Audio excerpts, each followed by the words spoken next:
Chapter 739.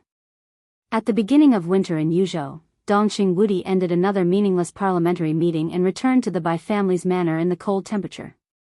It seemed that because of the season, the Bai family's manor was getting colder and colder. The large manor looked luxurious, but it was almost desolate. As the speaker of Yuzhou, Bai Zhanfang rarely lived in the manor. Most of the time, he stayed in the first building of the council compound in Yuzhou. Bai Qingxian, who married Dongqing Wudi, either returned to Zhongyuan or Liaodong and rarely came back. Bai Qingxian's son and daughter were studying abroad, and his wife accompanied them to study all the year round. She rarely came home. Most of the time, Bai Qingxian lived alone in the manor in Qingshan, looking extremely lonely. For Bai Qingxian, in addition to his wife and son coming home from abroad, Dongqing Wudi's visit was the most desirable thing. Many years ago, Dongqing Wudi and Bai Qingxian were in love with each other. After they got married, Dongqing Wudi and his brother-in-law had a deep personal relationship.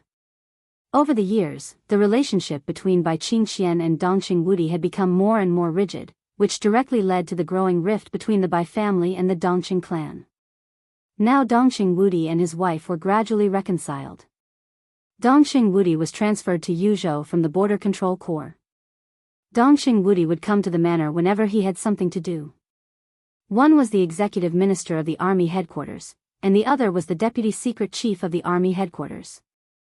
They would have a drink and talk about things that were inconvenient to say in the building of the army headquarters. The process was quite pleasant. Every time this happened, Bai Qingxian would cook a few simple dishes. When Dongqing Wudi walked into the living room, Bai Qingxian just put the last plate of shredded ear salad on the tea table in front of him. I tell you, old Lu from Liaodong brought me 2 bottles of wild ginseng wine when he came to the army headquarters last time. It's a great tonic. You should have 1 bottle, but I withheld it. Now I take it out, so it's not embezzlement. Bai Qingzhao said with a smile and took out 2 bottles of wine from the storage room on the side. In fact, there were 2 large jars, each of which weighed at least dozens of kilograms. Dongqing Wudi walked over, sniffed the fragrance of the wine in the air, and took a look at the jars. There were some wild ginseng and some other precious medicinal materials soaked in the jars, giving off a very mellow smell. Dongqing Wudi shook his head and said, "Old Lu needs to change his addiction to alcohol. Otherwise, with his qualifications, how could he be stuck in this position? If we delay any longer, we won't have another chance." Old Lu's full name was Lu Tingbo. He was a lieutenant general of Zhongzhou State, the deputy chief of staff of the Northern Theater of Operations, and also the commander of the Liaodong military. He was slightly younger than Dongqing Wudi and was Dongqing Wudi's absolute confidant. When Dongqing Wudi entered Yuzhou a few years ago, he originally wanted to push him up. A few months ago, when he traded with the Wang family of Beihai for the Border Control Corps, he also had this intention. But he tried twice in a row and failed in the end. There were many reasons, but his addiction to alcohol was also a more important one. I don't think so. Bai Qingzhao picked up an emerald spoon and scooped 20,000 bottles of wine. He shook his head and said, at this time, plus old Lu's age, it's a victory for him to keep his current position for another term. Dongqing Wudi took a sip of wine sullenly, frowned, and said nothing. The meeting didn't go well? Bai Qingzhao asked. It had been nearly 4 months since Li Tianlan was imprisoned in the desert prison. Autumn had passed, and the cold winter enveloped Yuzhou. The atmosphere of the entire Yuzhou had become more and more depressing in 4 months. Bai Qingzhao couldn't remember how many council meetings had been held. The swords and sabers between the giants had almost filled the entire Zhongzhou state. The interior of the desert prison was still calm, but the entire Zhongzhou state had been really turbulent, and the situation was changing almost all the time. Today, Qi Baitsong was invited to attend the meeting. Dongqing Wudi was silent for a while, then said in a low voice. Bai Qingzhao suddenly raised his eyebrows, feeling a little surprised. Qi Baitsong was Qi Mulan's adoptive father, the top boss behind the Special Warfare Group, and the former minister of the army headquarters. It should have been a big deal that he was invited to attend the meeting of the giants. As the deputy secret minister of the army headquarters, it was impossible for Bai Qingzhao not to know the news. But in fact, he really didn't receive any notice. The task force? Bai Qingzhao gently tested the waters. Humph. Dongxing Wudi snorted and said gloomily, the reports are all the same. There is no concrete evidence. I suggest that Tianlan continue to be imprisoned. Bai Qingzhao nodded. This was a normal phenomenon. In fact, suggesting that Li Tianlan continue to be imprisoned was the protection of the giant group and the southeast group for him. This also meant that at least in the power configuration within the task force, the giant group and the southeast group had the advantage. At least in the suggestions that the task force had reported several times, there had been no suggestion to directly execute Li Tianlan. As the game went on, the investigation went on. The task force of the Mulan treason case had become more and more luxurious. Today, 4 months later, Dongxing Wudi personally served as the team leader of the task force. Gu Qianchuan, the first elder of Kunlun City, served as the executive deputy team leader. Yi Dongxing, the deputy minister of the army headquarters and the chief of general staff, served as the deputy team leader. In fact, Yi Dongxing was the leader in charge of the daily affairs of the task force. Everyone was confident about his ability. Bai Qingzhao looked at Dongxing Wudi in surprise. Things were still under control. Why did Dongxing Wudi look gloomy? Qi Beizong suggested that Gu Changjiang join the task force as the deputy team leader. Dongxing Wudi drank the wine and said quietly, Zhou Yunhai expressed his support, and the meeting has passed. Gu Changjiang was one of the backbone forces of Kunlun City. 2 months ago, he was officially appointed as the minister of the Southwest Special Warfare Headquarters of Zhongzhou State, at the same level as the councillors. Moreover, he got the ticket to enter the conference room at the plenary meeting held by Zhongzhou State last month. Wei Kunlun, the former minister of the Southwest Special Warfare Headquarters, was considered no longer suitable for this position. As for the reason, it was naturally very simple. Today, Wei Kunlun was not only the lord of Mount Shu but also the deputy palace master of Emperor Dong's palace. Such a figure could be described as a real towering tree with deep-rooted roots in the southwest. Tiannan and the southwest bordered. No one could rest assured that Wei Kunlun was put in this position. Regarding this appointment, even the 2 magnates of the southeast group expressed their support. But it didn't last long. Half a month ago, Fireman, who had woken up, was appointed as the minister of the Southeast Special Warfare Supervision Department and returned to Jiangzhou. On the same day, Qingye of the Li family was appointed as the deputy minister of the Ministry of Security of Zhongzhou State, which was regarded as taking over the position left by Qi Mulan. The Southeast group also expressed its support. With this advance and retreat, it could be seen that the balance that the 4 groups had tried to maintain was becoming more and more fragile. There was no doubt that Gu Changjiang's entry into the task force was an aggressive move by the Prince Group and the academics. This proposal was put forward by Qi Beizong. Obviously, during the time when Gu Xingyun was recuperating and silent, Qi Beizong had already done the work of most people in the Special Warfare Group. They, who had been drifting away from the Prince Group, seemed to be getting closer to each other again. The tsunami-like pressure had become clearer and stronger with the faster and faster personnel appointments. Bai Qingzhao held the wine in his hand and thought about it seriously. Then he slowly shook his head and said, "It's okay. Yi Dongxing can stand it." There was no doubt about Yi Dongxing's ability, and none of the major groups would doubt it. As the god of army of Zhongzhou State, he was originally a powerful figure pushed by the Southeast group to compete with Dongxing Wudi. At the most intense moment of the competition between the two, Yi Dongxing's voice and recognition at the top were no worse than Dongxing Wudi's. A few years ago, if the giant group and the academics hadn't cooperated too firmly, even if Dongxing Wudi could take the position, the process would not be as simple as it was now. In order to stop Yi Dongxing, the giant group was destined to pay more. Judging from the current situation, Dongxing Wudi was in the prime of his life, and the possibility of Yi Dongxing going further was not very big. If there was no accident, the next giant candidates pushed by the Southeast group should be Speaker Wen Siyuan of Beihai and Speaker Wang Qinglei of Wuyue. But it was basically no problem for Yi Dongxing to continue to stay in this sensitive position for 1 or even 2 terms. How could such a figure, a reckless man like Gu Changjiang, have any influence on him? Dongxing Wudi gritted his teeth and snorted. He seemed to want to get angry, but in the end, he became a little helpless. It's certain that Yi Dongxing can control the task force, but the key is, can the Southeast Group and the Wang family of Beihai still stand it? They had been playing for 4 months. Could the Southeast Group and the Wang family of Beihai still stand it? It seemed that there was no need for any answer at all. But when Bai Qingzhao heard this sentence, he suddenly felt a chill in his heart. What do you mean? His expression became extremely serious. How can this kind of thing be up to them? They have to stand it even if they can't. That's true. Dongxing Wudi took a big gulp of wine and said sullenly, but if they really can't stand it, what can they do? He reached out and picked up a piece of tomato, but he did not put it in his mouth. Feeling the spiciness of the wine and the fragrance of medicine in his mouth, he was silent for a while and whispered, something happened in Jiangxia.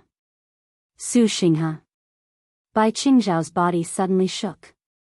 Dongxing Wudi smiled bitterly and did not speak. Bai Qingzhao's face was a little uncertain.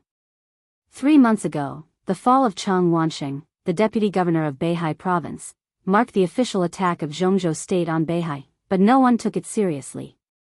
Chang Wansheng fell and was taken away by the supervisory department of Beihai, which meant that the Wang family of Beihai still firmly controlled Beihai. Besides, Chang Wansheng was not a councillor of Beihai. He ranked low in the provincial government and could not be ignored, but it was not too important. 2 months ago, the Ministry of Personnel and the Supervisory Department of Zhongzhou State received a real name report from Jiangnan. Then the 2 major departments sent an inspection team to Jiangnan, the core position of the Southeast Group. Then a storm brewed in Jiangnan. In more than a month, the storm had become bigger and bigger.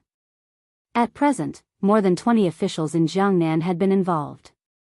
5 days ago, a deputy governor in Jiangnan was directly taken down, removed from office, and investigated. It was not until this time that people realized that the academics and the Prince Group directly took action against Su Xinghe. Su Xinghe was now the speaker of Jiangxia, and before that, he was the governor of Jiangnan. In 5 days, it was obvious that someone had raised the issue of Su Xinghe at the board meeting that had just ended.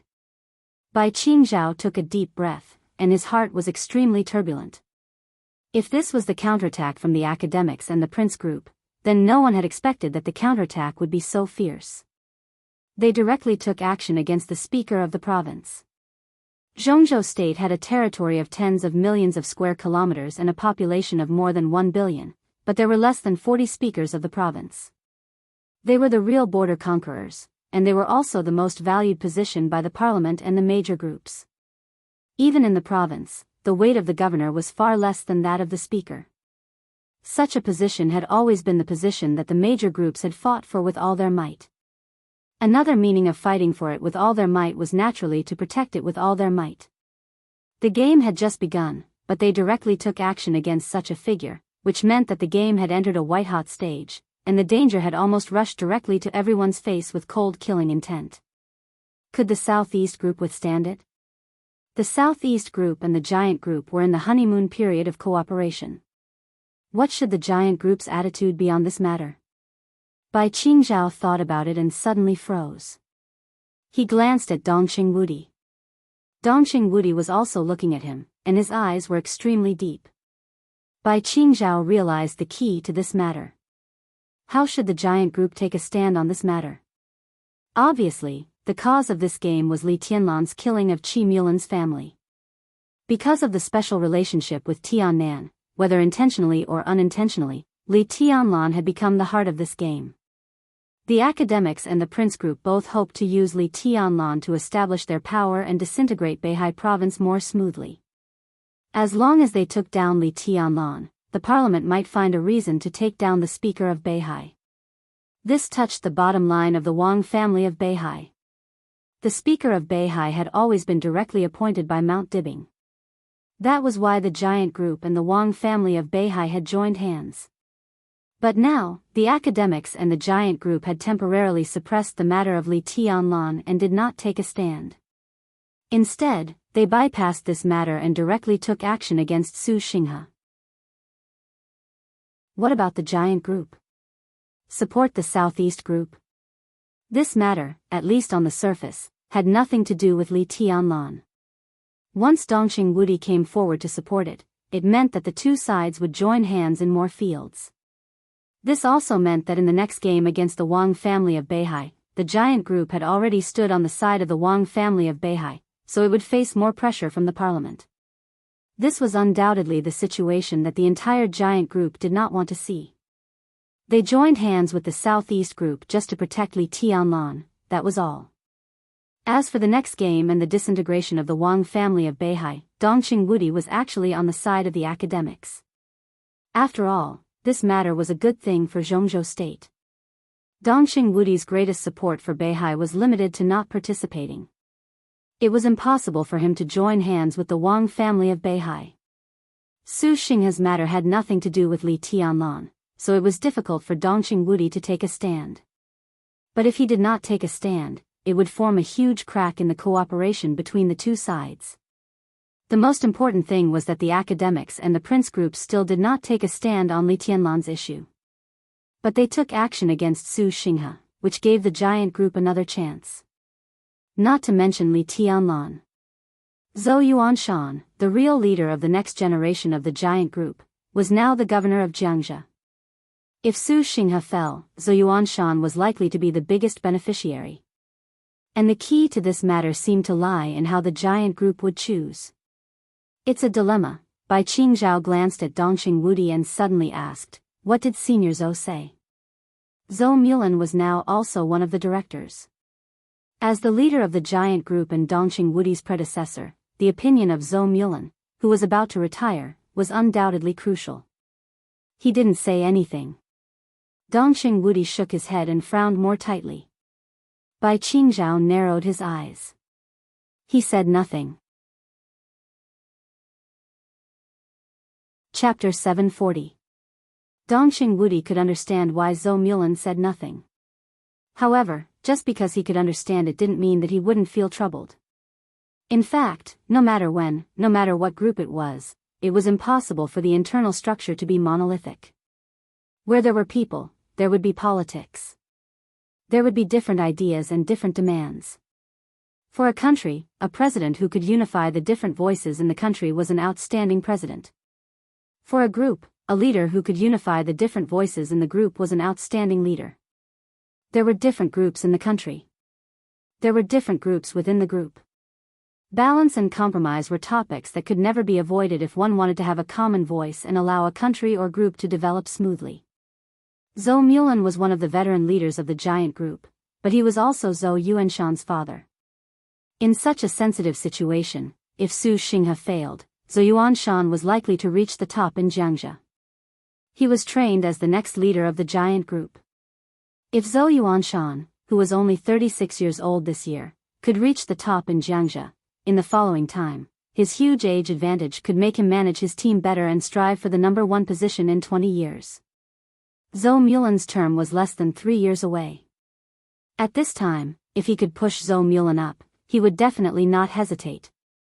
He had given Dongxing Wudi a lot of face by refraining from making a clear statement at the meeting. "Where's Dad?" Bai Qingzhao suddenly asked. After such a thing happened at the meeting, it was impossible for Bai Zhanfang to return to the council yard in Yuzhou. This matter seemed to have nothing to do with the giant group, but it might be related to the future pattern of the giant group. Who could be careless? He's a guest in the Hidden Dragon Sea's 5th building. Dongxing Wudi took out a cigarette, lit it, and handed one to Bai Qingzhao. Bai Qingzhao was stunned and felt relieved. The 5th building in the Hidden Dragon Sea was called Cunning Pavilion, where Zhou Mulan lived. As one of the 9 directors, Dongxing Wudi naturally had a residence in the Hidden Dragon Sea. The 3rd building, Glowing Pavilion, was prepared for Dongxing Wudi. However, Dongxing Wudi spent most of his time in the army headquarters building and rarely went there. Bai Qingzhao pondered. As soon as the meeting ended, Bai Zhanfang went to Zhou Mulan's place. It was extrememely important for them to reach an agreement. Your attitude is also very important. Bai Qingzhao thought for a moment. What do you think about Su Xinghe? It's not easy for me to talk about this. Dongqing Wudi shook his head helplessly. It's hard to guess the president's attitude. If you don't speak, then the Southeast group, there will be problems. But if it's just once, it's not a big problem. As you said, the Wang family of Beihai has no way out. If they can't stand it, they have to stand it. I'm silent this time. Even if the Wang family of Beihai is dissatisfied, they won't say much. But the problem is, what about the future? Now they had bypassed the problem of Tianlan and started to attack the Southeast group. Su Xinghe was the first one. Who knew who the second one would be? If we continue to remain silent, then what is the so-called cooperation? Bai Qingzhao took a deep breath and muttered, if this continues, who knows how long it will take.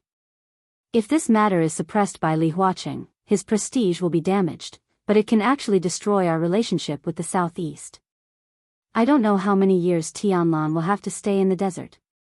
Dongqing Wudi did not speak. I have 2 suggestions. First, we must let the task force have some concrete evidence. Secondly, we have to find a way to test the president's attitude. He has the involvement of the academics, and they are plotting something big in this matter. There might be a chance. Bai Qingzhao said slowly, word by word. It's useless. Dongqing Wudi shook his head. The task force is a cover. How can we find evidence of Qi Mulan's treason? Even if there is, evidence isn't the deciding factor at the level of the parliament. The establishment of the task force is just a way for both sides to take a step back in order to save face. What about the president's attitude? Bai Qingzhao put out his cigarette. Dongqing Wudi's expression was a little gloomy. He pondered in silence for a long time before slowly saying, if you were the president, what would you choose? Bai Qingzhao was stunned. He did not quite understand. He subconsciously shook his head and said, I don't know. He bypassed Tianlan and attacked Beihai, but it doesn't mean that he doesn't care about Tianlan and Emperor Dong's palace. In this way, his choices are limited. First, he was waiting for me to come to him. On the matter of Tianlan, he took a step back and announced that Qi Mulan had committed treason and Tianlan was innocent. We both reached a compromise and gave enough benefits to the academics. In this way, we, the Prince Group and the Academy will join hands to suppress the Southeast Group. The Wang family of Beihai will definitely lose. Bai Qingzhao glanced at Dongqing Wudi and waited for him to continue. Second, an indescribable brilliance flashed through Dongqing Wudi's eyes, and his voice became a little low. Second, we take down Su Xinghe and let Yuanshan take the position. He will come to us on his own initiative and promise to fully support Yuanshan in the next 20 years to let him take that position. As for the conditions, he twitched the corner of his mouth and said coldly, we give up Tianlan. Bai Qingzhao sucked in a breath of cold air and stood up abruptly, almost knocking over the tea table. The wine in the small celadone bowl shook violently and spilled out. Fully support Zhou Yuanshan and give up Li Tianlan? Li Huaqing's choice was infinitely magnified in Bai Qingzhao's mind in an instant. If he chose this proposal, he would not talk to Dongqing Wudi at all. He would go directly to Zhou Mulan. Zhou Mulan originally wanted to support Li Tianlan, but obviously he was more willing to support his son. If Li Huaqing promised to support Zhou Yuanshan and asked Zhou Mulan to give up Li Tianlan, in Zhou Mulan's eyes, Li Tianlan would become a stumbling block for Zhou Yuanshan. What would he choose? Bai Qingzhao paced back and forth, suddenly turned around, gritted his teeth, and said, why don't we just support Su Xinghe? Su Xinghe didn't stand upright and was caught by others. How can we support him? He will definitely leave Jiangzhou. It's just a matter of time. If we support Su Xinghe, Yuanshan definitely can't go up. The new speaker of Jiangzhou won't even be from the southeast. Once the people from the academy or the Prince Group go to Jiangzhou, the situation in Jiangzhou will be more complicated. If something goes wrong in Jiangzhou, Ning Qianqing can't do anything alone in Tiannan. If we want to survive, we can only deepen the cooperation with the Southeast Group, which means that we have to play with the Prince Group and the academics for Beihai. If we lose, what's the benefit if we win? Dongqing Wudi's voice became more and more dull. Bai Qingzhao stopped talking. In the fight within the rules, there would always be some traps. Although he knew it was a trap, he had to get caught in it and couldn't find any way out.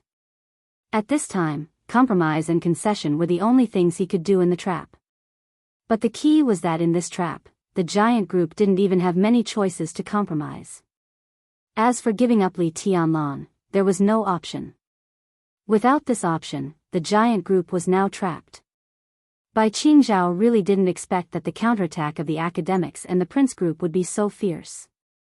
This time, the giant group was almost pushed to the corner. Damn it, this move is really vicious. Bai Qingzhao gritted his teeth and couldn't help but swear. Not really. I just took advantage of the situation. Dongqing Wudi waved his hand. At first, they didn't expect that we would cooperate with the Southeast Group so quickly, so they set up the task force and sent Tianlan to the desert. Now they come back to their senses and make a move. Naturally, they are well prepared. Su Xinghe is difficult. Is there no way at all?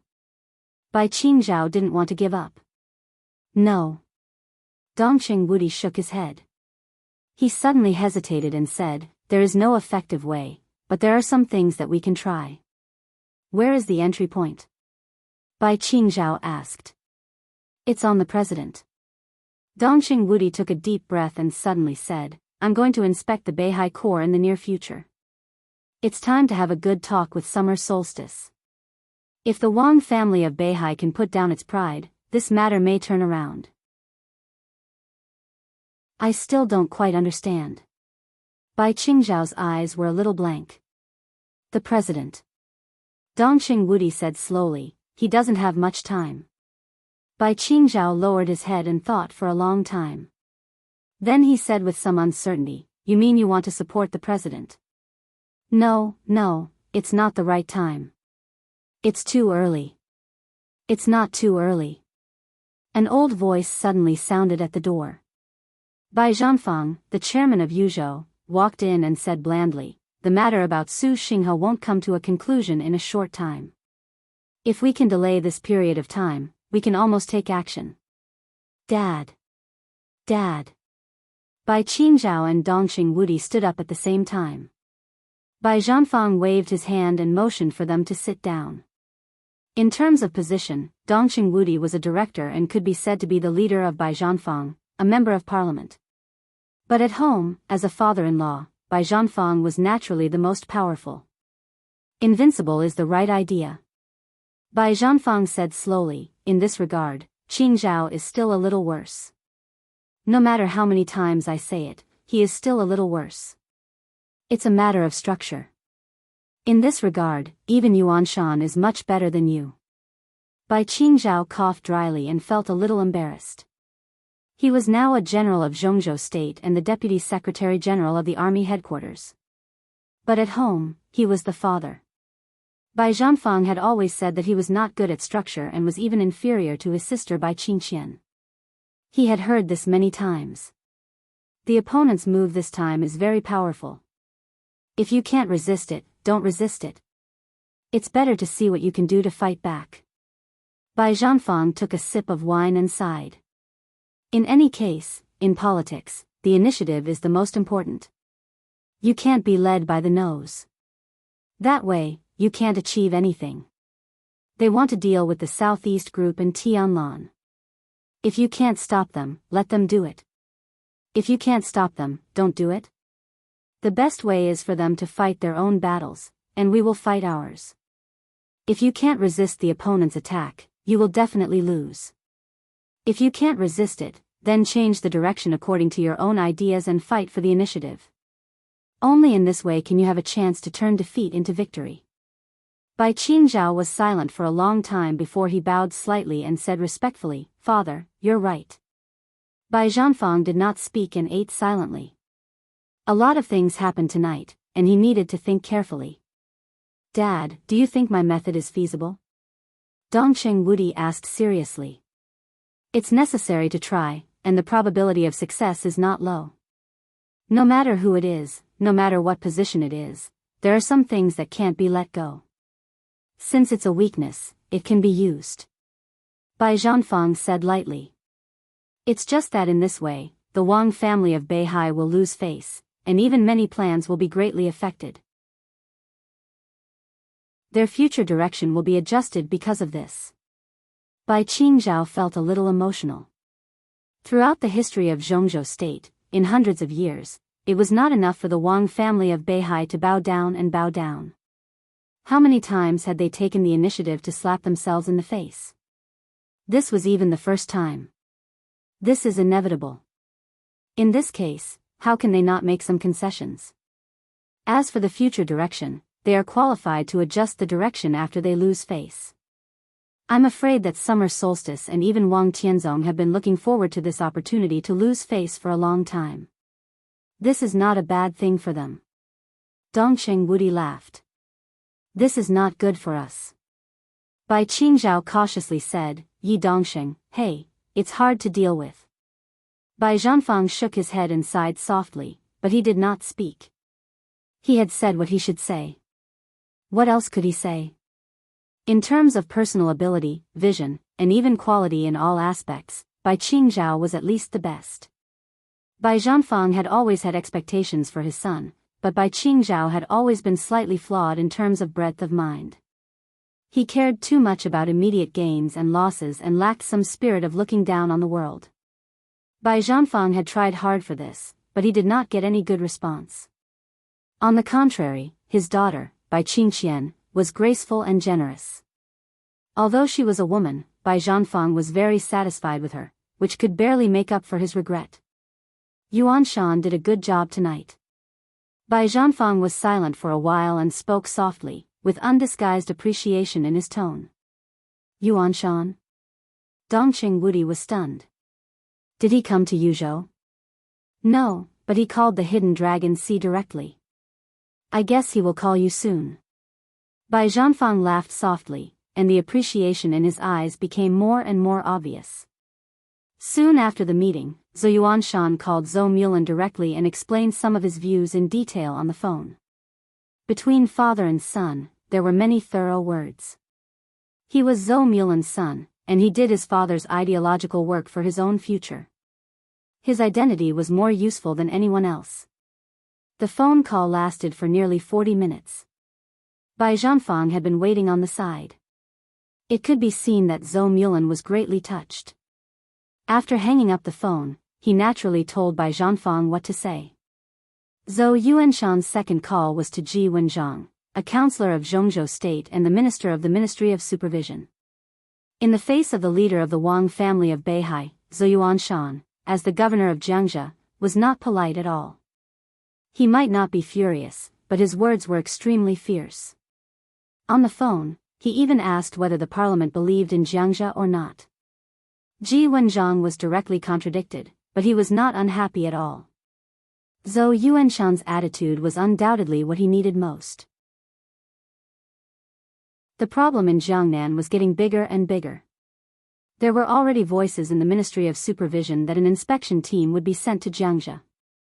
Zhou Yuanshan's call could be said to have helped him a lot and relieved his pressure to a considerable extent. Zhou Yuanshan's third call was directly to President Li Huaqing. He said openly and secretly that Jiangxia needed stability. He was the successor of the giant group. At this time, his attitude of protecting Su Xinghe was extremely clear and firm. Such a move had too many unusual meanings, especially when the relationship between Zhou Yuanshan and Su Xinghe was not harmonious. Zhou Yuanshan's righteous words, regardless of the immediate gains and losses, were bound to be unanimously recognized by a considerable part of the Southeast Group's forces. After Ji Wenzhang hung up the phone, he called Zhou Mulan and praised Zhou Yuanshan greatly. It could also be seen that the Southeast Group's attitude toward Zhou Yuanshan's call could also be seen. Bai Zhanfang smiled. At this point in time, there was still a long way to go before 20 years later. It was too early to say that there would be a struggle between the giants in the future, and even earlier to say that there would be a presidential struggle in the future. If the competition between the dazzling next generation like Wang Jingxin and Zhou Yuanshan was not obvious before then, after tonight's call, Zhou Yuanshan had clearly taken a half step ahead. Dongxing Wudi poured a small bowl of wine for Bai Zhanfang. Bai Zhanfang picked it up and put it to his mouth, but did not drink it. He was silent for a long time before he said again, "Yuanshan is good. It's too early to talk about this," Dongxing Wudi said with a smile. Bai Zhanfang glanced at him and nodded. He understood what Dongxing Wudi meant. If summer solstice was really willing to lose face and Li Huaqing's attitude was lax, the Wang family of Beihai was bound to adjust its direction after it survived the current crisis. At that time, Wang Jingxin would become more important in the sequence of the Southeast Group, and the competition with Zhou Yuanshan in the future would become more and more fierce. What would happen in the future was still uncertain.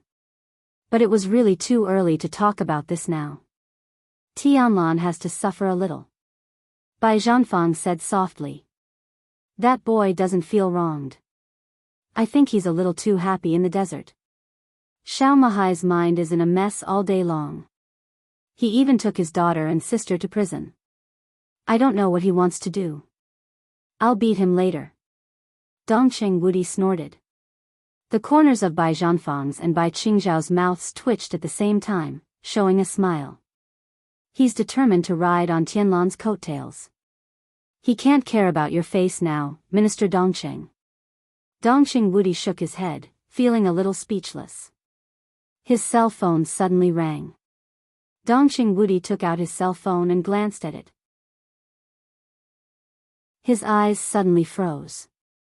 It was a call from the building of the army headquarters. Did something happen at this time? He frowned and pressed the answer button. The person on the other end of the phone reported something. Dongxing Wudi's face suddenly darkened and became extremely ugly, even a little angry. I'll be right there, he said and hung up the phone directly. What's wrong? Bai Qingzhao asked. It's a meeting of the army headquarters. Come with me. Dongxing Wudi took a deep breath, but he smiled bitterly in his heart. If the capture of a deputy governor of Beihai was a tentative move by the academics and the Prince Group, then the other side had exposed their real intentions by pointing their sword at Su Xinghe. Dongxing Wudi finally saw the other side's third move under great pressure. Only then did he understand that this was a combination of the other side's moves. It was turbulent, fierce, majestic, and powerful. He had expected the other side's counterattack, but he had never thought that the other side's counterattack would be so fierce. It was early winter on December 1st in Zhongzhou State. When Jiangzhou was in a state of turmoil and people in Jiangnan were in a state of panic, the academics and the Prince Group, which had not been silent at all, made a move again. It was also mixed with the power from the Southeast Group, which could not be concealed at all. On this cold night, an application from Beihai appeared directly in the building of the army headquarters. Jiang Hongwei, a member of the Parliament of Zhongzhou State, the Marshal of the Army Headquarters of Zhongzhou State, and the Commander of the Border Control Corps, codenamed Dijiang, applied to resign as a member of the Parliament of Zhongzhou State, Marshal, and the Commander of the Border Control Corps. A stone stirred up 1,000 ripples. Chapter 741. Before and after the Spring Festival, Dongxing Wudi flew around the major theaters of operations in Zhongzhou State almost every day. On behalf of the Parliament, the Cabinet, and the Army Headquarters, he visited the soldiers and officers who still stuck to their posts during the Spring Festival. Bai Qingxian was also busy with official business in Liaodong. The couple, who had made an appointment with Li Tianlan to spend the new year with him in the desert, could only put this matter aside for the time being and change it to the Lantern Festival together. This year, as Dongxing Qiuqi and Zhou Yuanshan got into high positions, they became busier and busier. Dongxing Rushi was in a coma, so the Dongxing clan was extremely quiet. The relationship between Dongxing Hanguang and his brother Dongxing Hanjian was not harmonious. Although they didn't live far away, they didn't want to spend the new year with each other, so they came to the Bai family in Yuzhou. During this sensitive period, Dongxing Hanguang, the former standing minister of the army headquarters of Zhongzhou State, spent the Spring Festival in the Bai family, which naturally aroused countless speculations. Countless people thought that this was the voice of the giant group's strong integration in the group to cope with the increasingly severe situation. Therefore, the high-level officials of the Prince Group and the academics had met several times in private to discuss countermeasures. Although Dongxing Hongguang had retired for several years, his identity as a founding member of Zhongzhou State had not changed at all. Not to mention within the giant group, even in the other 5 groups, there were old subordinates of Dongxing Hongguang. Now most of them were in high positions or had just retired. Such an old man's influence was extremely great. His every possible targeted action was enough to make everyone feel like they were facing a formidable enemy. These high-ranking officials seemed to have no idea that Dongxing Hongguang came to Yuzhou just because of the loneliness of an old man in his old age. His son, daughter-in-law, granddaughter, grandson-in-law, adopted son, and grandson were all gone. His old friend, who used to come to drink and play chess with him every spring festival in the past, also died in the rain in Lin and a few months ago. Some were dead, some were busy, some were imprisoned, and some were in a coma. This year was extremely tortuous for Dongxing Hongguang. Because of his internal distress, the old man, who was once all-powerful on the highest stage of Zhongzhou State, almost became much older in the shortest time. It seemed that only when he came to Yuzhou and faced Bai Zhanfang, an old friend who should have retired long ago but was still strong, could he calm down a little. The 14th day of the first month. In the afternoon. Dongxing Hongguang and Bai Zhanfang sat in the pavilion of the manor, silently looking at the chessboard in front of them, lost in thought. Invincible can't come? Woody can't come? Yeah, he said that he's a little busy, and something came up at the last minute.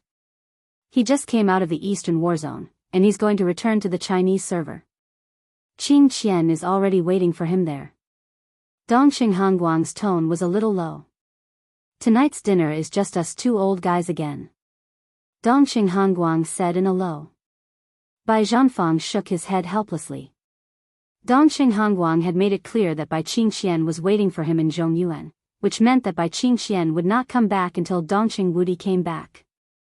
Dongxing Hongguang's eyes flashed, and he said thoughtfully, Wudi is going to Hanggu Pass, Hof Wudi Festival Pass. There was a flash of surprise in Bai Zhanfang's eyes. As the largest military family in Zhongzhou State, Dongxing Wudi had a classified weapons research institute near Hanggu Pass. Bai Zhanfang knew this very well. Moreover, Dongxing Wujin, the leader in the field of individual weapons and metal alloys in China, almost stayed in that weapons research institute all the time. The falling stars that Li Tianlan had used were also made by Dongxing Wujin. If that's the case, Endless has made a new discovery. But it's not right. Qingqian won't follow him. So this new discovery probably has nothing to do with Zhongzhou State. Dongxing Hongguang narrowed his eyes. He remembered about half a year ago. At that time, Li Tianlan was put in the desert prison. Dongxing Wudi took the Xianyuan sword out of the prison and gave it to Qin Weibai. At that time, Qin Weibai hadn't gone abroad yet. She went directly from Yuzhou to Zhongzhou and asked Dongxing Hongguang to meet Dongxing Wujin. That day, Qin Weibai took a few boxes with her. Dongxing Hongguang didn't know what she said to Dongxing Wujin, but when she left, the boxes in her hands were gone. After that, Dongxing Wujin went directly to the Military Research Institute near Hanggu Pass and there was no news from him until now. He thought silently, picked up a chess piece, and said slowly, it should be a good thing. Bai Zhanfang thought for a moment, nodded seriously, and put down the chess piece in his hand. I won. Dongxing Hongguang looked down at it. The black and white intertwined on the dense chessboard had long become an extremely complex pattern. As Bai Zhanfang put down the chess piece, the 5 white characters on the chessboard had been slanted into a line. Good move. Dongxing Hongguang thought for a long time, then nodded and said, let's start again. When the plane landed in the Secret Research Institute near Hanggu Pass, night had fallen. A black car with a local license plate was parked next to the helicopter. Bai Qingqian stood in front of the car, smiling at Dongxing Wudi who walked out of the cabin. Her eyes were gentle and quiet. It took a long time for the Eastern Theater of Operations. I'm late. Dongqing Wudi held his wife's hand. In the cold weather, her palm was a little cold. It's okay. I just arrived. Bai Qingxian said softly, why did Big Brother call us here? He just said that there was something very important about Tianlan. It should be about the Xianyuan sword. Dongqing Wudi didn't delay anything. He took Bai Qingxian to the gate of the base. A few months ago, I gave the Xianyuan sword to Qin Weibai, and Qin Weibai gave it to Big Brother. Today, Big Brother called us here. Did you make any progress? Why did you give the Xianyuan sword to Big Brother? Bai Qingxian was a little curious. I don't know. Dongqing Wudi shook his head. Since then, Big Brother has been staying here, cutting off contact with the outside world. It was not until a few hours ago that he contacted me for the first time. Under the night sky, a thin figure was standing in front of the door of a small villa that looked a little shabby. Seeing Dongqing Wudi and his wife coming over, he took a step forward, nodded, and said somewhat dully, Wudi, Qingxian, here you are. Big Brother. Dongqing Wudi nodded, his eyes a little strange. How did you end up like this? Dongqing Wujin smiled. In fact, although the relationship between Dongqing Hanguang and Dongqing Hanjian was tense, there was not much interest dispute. Dongqing Hanjian looked down on Dongqing Hanguang, but Dongqing Hanjian was very good to Dongqing Wudi. Therefore, the relationship between the two old men's descendants was very strong, and there was nothing strange about it. Hey, Dongqing Wujin smiled, a little complacent. In a few months, he seemed to have lost a lot of weight. He used to be a serious scholar, but now he was dirty all over. His beard seemed to have not been shaved for a long time, and he looked a little sloppy. But an unprecedented spirit gathered in his eyes, making him look extremely excited. Come with me. Dongqing Wujin directly grabbed Dongqing Wudi's arm and dragged him inside. As he walked, he said, I'll show you something incredible. Dongqing Wudi was helplessly dragged away. Dongqing Wujin's speed was getting faster and faster. In desperation, Dongqing Wudi simply reached out and held Bai Qingxian's still light body in his arms. Bai Qingxian blushed and gently hammered Dongqing Wudi, but did not refute anything. Dongqing Wudi giggled, and his eyes were a little dazed. Dongqing Wujin did not notice the abnormality behind him at all. He took the two of them into the elevator excitedly. It seemed that because he was too excited, he entered the familiar password twice in a row. Dongqing Wudi was shocked. This secret research base could be said to be one of the most important bases of the Dongqing clan, and its security measures were extremely strict. Once the password was entered incorrectly for the third time, the elevator would self-destruct, and the whole base would explode at the same time. He did not want such an important base to be destroyed because of Dongqing Wujin's excitement. He quickly entered the password, then looked at Dongqing Wujin, who was so happy and unconscious, and asked helplessly, which floor? The second floor underground. Dongqing Wudi said with a smile. Dongqing Wudi pressed the button. As the elevator descended, he said helplessly, what on earth can make you so excited? Dongqing Wujin rubbed his hands and became more and more excited. I successfully dismantled the murderous weapon and recorded most of its data. Murderous weapon? Dongqing Wudi was suddenly shocked. Which one? Not this one. Dongqing Wujin shook his head. Blue sky underworld, falling stars, twilight of the gods, and void divine light. He stretched out 4 fingers and smiled proudly. I dismantled 4 murderous weapons. Cough, cough, cough. Dongqing Wudi seemed to be choked by his saliva all at once. He coughed violently, and his face turned red. 4 murderous weapons? Yes, 4. Dismantled? Dismantled. When can you restore it? Why restore it? It has been dismantled, and it can't be restored. It was dismantled thoroughly. The elevator stopped. Dongqing Wudi, whose face was cloudy, stood in the elevator and stared blankly at Dongqing Wujin, whose face was glowing. So, The elevator door opened and closed. Dongxing Wudi did not dare to move for a moment. He looked at Dongxing Wujin and said expectantly, "So, big brother, now that you have analyzed the data of the murderous weapon, can you mass-produce murderous weapons?" "That can't be done." Dongxing Wujin shook his head honestly. "The murderous weapon is a very special energy source, and there is no way to copy it. But after recording most of the data, I can improve some existing firearms, such as Sky Attack. Before Sky Attack, it was very powerful. It can hit the target directly within a distance of 300 meters, and even kill a thundershocking realm expert.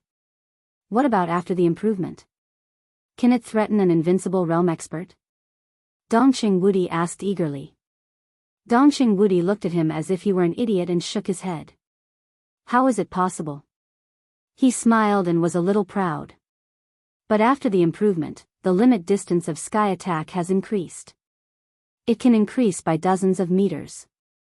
If it hits the target within 350 meters, it can also kill a thundershocking realm expert." There was silence. Dongxing Wudi waited patiently for a while. But Dongxing Wujin had finished. He really finished. "Just a little more distance?" Dongxing Wudi asked incredulously. "Although the distance has increased by dozens of meters, it's very important, okay?" Dongxing Wujin was a little dissatisfied. Dongxing Wudi's heart shook violently. Of course, he knew that the distance of dozens of meters was very important, especially when shooting at a thundershocking realm expert. The distance of dozens of meters could almost be said to be the line of life and death. But 4 murderous weapons. Dongxing Wudi dismantled 4 valuable murderous weapons just to add a little distance to a standard piece of equipment. "You prodigal. Our 4 murderous weapons. Blue sky underworld, falling stars. Twilight of the gods, divine light of void. 2 came from Li Tianlan and the Samsara Palace, and the other 2 were the spoils of the Samsara Palace in Eastern Europe. For murderous weapons, where are the 4 murderous weapons?" Dongxing Wujin shook his head and said seriously, "There are no more. To be exact, there will be no more 4 murderous weapons in the dark world in the future." Dongxing Wudi's body trembled. At this moment, he really wanted to kneel down. The 4 murderous weapons. "No, the pile of parts that you dismantled, where are they now?" Dongxing Wujin glanced at him and was silent for a moment. Then he said, "They were eaten." Yen. Dongxing Wudi's expression was distorted. For a moment, all his movements seemed to be frozen. Dongxing Wujin's voice continued to ring in the opening and closing of the elevator. "They were all eaten by the Xianyuan sword." Chapter 742. The Xianyuan sword ate the murderous weapons. This was Dongxing Wudi's first reaction. The Xianyuan sword ate 4 murderous weapons. 4 murderous weapons. Dongxing Wudi, who completely realized what had happened, trembled all over and couldn't believe it. For hundreds of years, murderous weapons had always been national treasures, almost related to the fate of the country. Any country and any superpower regarded them as treasures. What did a murderous weapon mean? In the state of energy storage, each murderous weapon had a powerful destructive power that could directly threaten the life and death of an invincible realm expert. In other words, a murderous weapon almost meant an invincible realm expert who was in a special state and could only attack once in a period of time. And it was not an ordinary invincible realm expert. How about Gu Xingyun? Known as the god of war of Zhongzhou state, his real strength was the top in the entire dark world. He ranked 5th on the divine list and was infinitely close to the peak of the invincible realm. In the face of the close-range firing of Sunset, one of the 12 murderous weapons that ranked in the lower middle and lower reaches, he almost died. Such great power could be said to be the most important trump card anywhere. After the chaos in Eastern Europe, with the death of a large number of invincible realm experts, the 2 murderous weapons that originally belonged to the Men in Black and the Heroes Club fell directly into Li Tianlan's hands. With the disappearance of the Samsara Palace, Blue Sky Underworld also fell into Li Tianlan's hands. Plus falling stars. For these 4 murderous weapons, Zhongzhou State even held high-level council meetings more than once.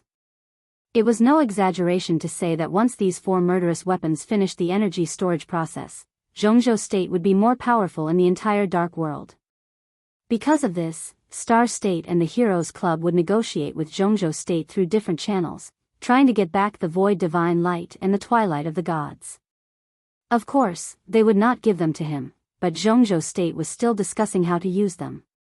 After Li Tianlan swept the entire Beihai province, the parliament seemed to suddenly realize that these were Li Tianlan's trophies, so the topic was temporarily suppressed. But after all, Li Tianlan was still a man of Zhongzhou State. The 4 murderous weapons were in his hands, which meant that they were in the hands of Zhongzhou State. But now, 4 murderous weapons. Were they eaten? Dongqing Wudi's heart collapsed, and the expression on his face suddenly became extremely complicated. He seemed to want to cry, but also wanted to laugh. All kinds of emotions, such as heartache and confusion, emerged all at once. It was as if he had countless personalities in an instant. Dongqing Wujin walked out of the elevator and looked back at Dongqing Wudi. His eyes were full of fanaticism. It was Boss Qin and Tianlan's idea, and I completed their commission. The Xianyuan sword ate the 4 murderous weapons. I fulfilled it, and it fulfilled me. I can be sure that the Xianyuan sword will become the #1 famous sword throughout the ages. If it is not a cold weapon, it can also be said to be the strongest single weapon for at least several hundred years in the future. Whether in terms of lethality or range, it is almost unsurpassable. A sword that was truly at the pinnacle. Bai Qingxian held Dongqing Wudi's hand hard and whispered, "Are you all right?" "I think it's very good." In this way, Tianlan is more important, and the Xianyuan sword is more important. Dongqing Wudi took a deep breath. No matter how much his heart ached for the 4 murderous weapons, the fact was that he had to accept them. However, he could well imagine what kind of uproar this news would cause once it was reported to the parliament. This matter would undoubtedly bring many unpredictable factors to the game that had already begun, which might be good or bad. The specific outcome would depend on the skill and strength of the 2 parties in the game. He strode out of the elevator and followed Dongqing Wujin to an alloy door. Dongqing Wujin entered the password, and the door slowly opened. Bright light spilled in, and a research room full of futuristic style and science fiction appeared in front of the 3 of them. Under the bright light, countless screens were on. Some were playing pictures, and some were full of data. One test bench after another, whose specific functions Dongqing Wudi did not know, was neatly arranged. Dongqing Wudi glanced at it. He vaguely remembered that this floor could be said to be the forging platform of the research institute. Some new alloys, as well as the barrels of some firearms and the engines of some advanced equipment, were developed here. Today's machines had obviously been updated in a short period of time, and their functions had become more powerful. The couple followed Dongqing Wujin all the way forward, and finally saw the Xianyuan sword in the center of the research room, which had eaten the 4 murderous weapons. Dongqing Wudi stared at the sword in front of him, dumbfounded. This was a completely unforgettable scene for him. The blade of the Xianyuan sword was inserted into the ground, and the hilt almost broke the ceiling of the entire research room. Today, the blade of the Xianyuan sword was almost 20 meters long and 5 or 6 meters wide, which looked like a hill. On the enlarged 2 sides of the blade, the carvings of the sun, the moon, the stars, and the mountains, rivers, lakes, and seas were completely alive at this time, looking extremely profound. With this scale, it was not a sword at all. This size could even catch up with some small fighter jets. The Xianyuan sword stood there silently, but at this time, it did not feel cold, but a kind of quietness. This feeling was extremely weird. When Dongqing Wudi looked at the sword, he could clearly feel that the sword was also silently observing him. Dongqing Wudi frowned, walked to the front of the Xianyuan sword, and reached out to touch the huge blade. In front of the Xianyuan sword, his figure was like an ant. The moment the 2 sides touched, Dongqing Wudi clearly perceived a hidden majestic sword energy. This kind of power was endless, like the vast sky, like a vast ocean. Dongqing Wudi took a deep breath. He was also a master of swordsmanship in the half-step invincible realm, but when he felt the sword intent, he did not even have the slightest desire to resist. "Good sword," he said softly, with a little force in his palm. The mountain-like blade of the Xianyuan sword trembled slightly, and silently moved a few centimeters to the side, out of Dongqing Wudi's palm. Dongqing Wudi was a little stunned. "It's a little unhappy." Dongqing Wujin laughed and said, "Obviously, it doesn't want anyone else to touch its body, except Tianlan." Dongqing Wudi curled his lips, reached out his hand, and slapped the huge blade. "It's just a broken sword. Why is it so pretentious? I'm its father." Buzz. The huge blade of the Xianyuan sword trembled, with a loud buzzing sound. At this moment, almost everyone could clearly feel its annoyance and dissatisfaction. Dongqing Wudi hit it with another punch. So the air was instantly quiet. The Xianyuan sword moved back silently. Tut-tut, Dongqing Wudi was a little surprised. "It's really a spirit. To be exact, it's a different kind of life from us." Dongqing Wujin said calmly, "Do you remember the origin of the murderous weapon?" Dongqing Wudi's eyes flickered. The origin of the murderous weapon. In the beginning, the murderous weapon was called the life medal. It was a trophy obtained by the Wang family of Beihai and the first god of war of Zhongzhou state after they defeated a formidable enemy. About this, it had always been the top secret of Zhongzhou state. The only thing that was certain was that the huge piece of metal could indeed be called a kind of life, because it could clearly express some simple emotions and tendencies. Zhongzhou state had studied it for hundreds of years, and even divided it into countless pieces, regardless of its opposition, to study its components, and made great progress in some fields. But later, because of an accident or necessity, a large number of life metal left the laboratory and even left Zhongzhou state. That was how the 13 murderous weapons of the Dark World came into being. More than 20 years ago, the endless sky collapsed, and only 12 of the 13 murderous weapons were left. If all the metals were gathered together and returned to their origin, then it could indeed be regarded as a life, but not a human being. "Life," Dongqing Wudi muttered to himself and shook his head. "To be precise, they have a kind of energy source inside them. This strange metal is just a carrier of this energy. They can absorb this energy, and when they absorb it to a certain extent, they can emit a kind of shockingly destructive ray. It has super penetrating power and super strong coverage. Zhongzhou state has not figured out what the energy they absorb is and what kind of attribute it has. At present, making them into murderous weapons is the only way, and it is also the simplest, most primitive and most basic way to use them." Dongqing Wujin said slowly, "If we can analyze this energy and make full use of it, we may be able to change countless fields in the world. Big brother, do you have a way to further use this energy?" Dongqing Wudi's eyes lit up. "Not really. I can only say that it's an improvement." Dongqing Wujin shook his head. "The source of the life metal is unknown. The most credible theory is that it should be a meteorite from outer space. Research materials are limited, so it's unlikely for us to make full use of them. However, when analyzing the Xianyuan sword, we found that part of the material of the Xianyuan sword is very similar to that of a murderous weapon. It can even be said that the Xianyuan sword is a murderous weapon, but the energy it contains is far more than that of other murderous weapons. Once the two kinds of energy meet, it is almost instinctive to devour each other. So the Xianyuan sword has devoured all the energy of the 4 murderous weapons in the past few months.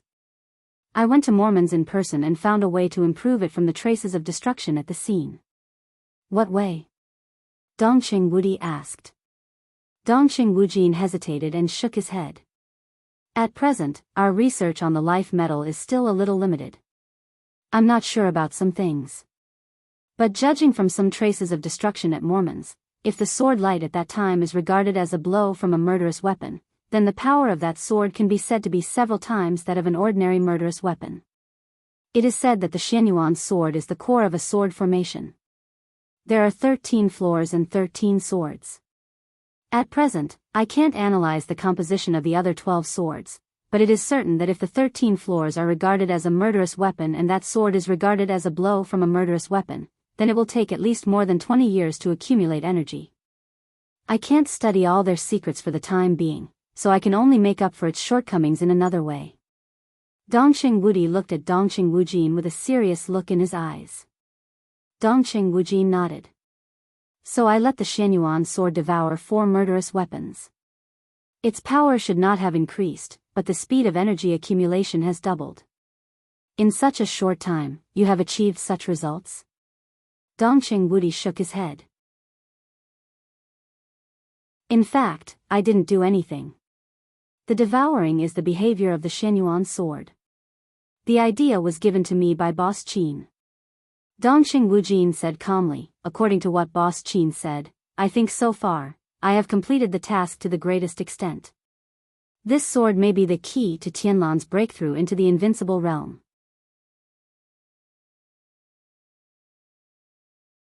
Chapter 743. Dongxing Wudi quietly looked at the mountain-like Xianyuan sword and remained silent for a long time. The key to Li Tianlan's breakthrough to the invincible realm. If it was really on this sword, no matter how the council viewed it, at least he could completely accept it. At this stage, whether Li Tianlan entered the invincible realm or not was completely different. Judging from the strength he showed now, many people were speculating that as long as Li Tianlan entered the invincible realm, he might not need to stabilize his realm, and his combat capability could reach the peak of the invincible realm. The peak of the invincible realm. Today, in the whole world, there was no one at the peak of the invincible realm in a normal state. What this meant for Zhongzhou's state was self-evident. As for the 4 murderous weapons, it was not wrong or right to exchange 4 murderous weapons for the first divine sword throughout the ages. It was just a matter of choice. The huge body of Xianyuan's sword trembled slightly. Dongxing Wudi glanced at Dongxing Wujin and said softly, Can I take it to the desert now? Wait a little longer. Dongxing Wujin shook his head, hesitated, and said slowly, Now, in theory, this sword can go to the desert by itself. Dongxing Wudi was speechless for a moment. A sword to go to the desert by itself? Hanga Pass was thousands of miles away from the desert. What did that mean? He didn't ask. He just blinked and said slowly, What are we waiting for? For the final fusion.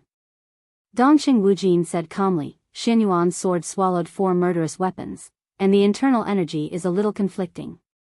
Look here. He turned and pointed to a huge screen beside him. Countless complex and fine lines appeared on the screen, and rows of data flashed up like running water, dazzling people.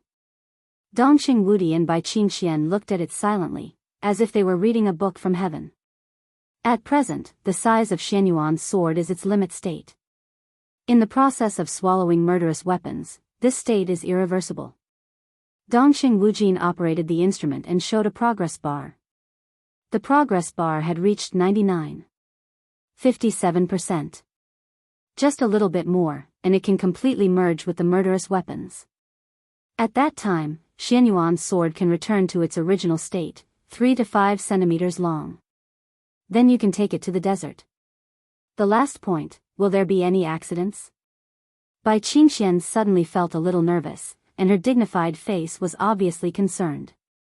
I won't. Dongxing Wujin said affirmatively, all accidents have been ruled out.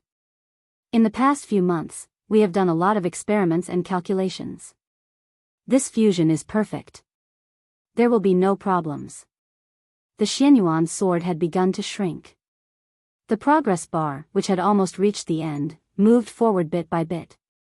The 3 of them stopped talking and waited in silence. Switzerland. Worry-free manner. Biology laboratory. My stats have reached the peak. I can now complete the final step of fusion and inject the body of the war god. A large amount of body data flowed continuously on the screen. On another screen, the data representing the cell activity was also tumbling. After leaving Switzerland for Tiannan, Nayland Shuriying, who would return here almost every once in a while, stared at the screen.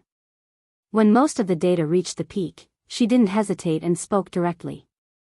Confirm command. Lin Fengyue's calm voice came from the other end of the communicator. Order 223, inject the last drop of the war god's body, double the nutrient fluid, and seal the nourishment chamber. Nalan Shurying said lightly. Understood. Lin Fengyue nodded and responded.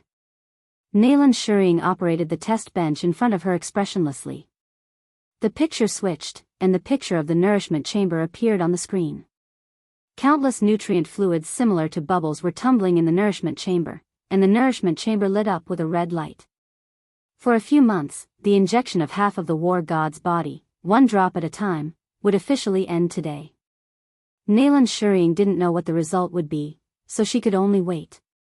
Zhongzhou State. Miaojiang. Under the dim sky, a gentle and calm figure slowly walked into a small village in the deep mountains in the night. There was no light in the village. Under the cover of the night, every household lit up a faint candlelight. Several dark-skinned but extremely sturdy children were playing on the uneven streets. When they saw an outsider walking in, they all stopped curiously. It was dilapidated, barren, and almost absolutely closed. The outsider stood at the entrance of the village and looked around for a while, as if to make sure that he was not in the wrong place. An old man walked out of his house and saw a stranger standing at the entrance of the village. He was stunned and suddenly became a little vigilant. He took 2 steps forward and said warily in a dialect with a strong accent, "Who are you looking for?" In the night, the outsider's whole body was covered in a shabby coat from head to toe. When he heard the question, he put his palms together and bent down slightly. As he moved, the coat that covered his head slid backward, and a bald head with a ring scar appeared in the night. "I'm looking for the Gu King." His voice was gentle and calm, neither fast nor slow. He turned out to be a monk. The old man at the entrance of the village was stunned and immediately let down all his vigilance, even with a little respect. He trotted to the monk, carefully identified him, and then stammered, "Ru. Ru. Master Ruzhen? My Dharma name is Rui." A touch of sadness flashed in the monk's eyes, and he said softly, "Senior brother Ruzhen has passed away." The old man didn't understand the meaning of passing away, but it could be seen that he was very happy and danced. "Old man, please take me to see the Gu King." Rui's voice was gentle. The old man nodded happily, took the monk to a dilapidated hut in the middle of the village, and said something in a hurry. Rui waited quietly. The next moment, the door of the hut was pushed open, and a very tall middle-aged man bent down and walked out of the door. Rui put his palms together and bowed deeply. "What's the matter, master?" The current Gu King looked at Rui with some expectation in his eyes. "I'm here to get a flower by my master's order," Rui said softly. The Gu King was stunned and said softly, "Great Master Wu Wei." Rui put his palms together and said nothing.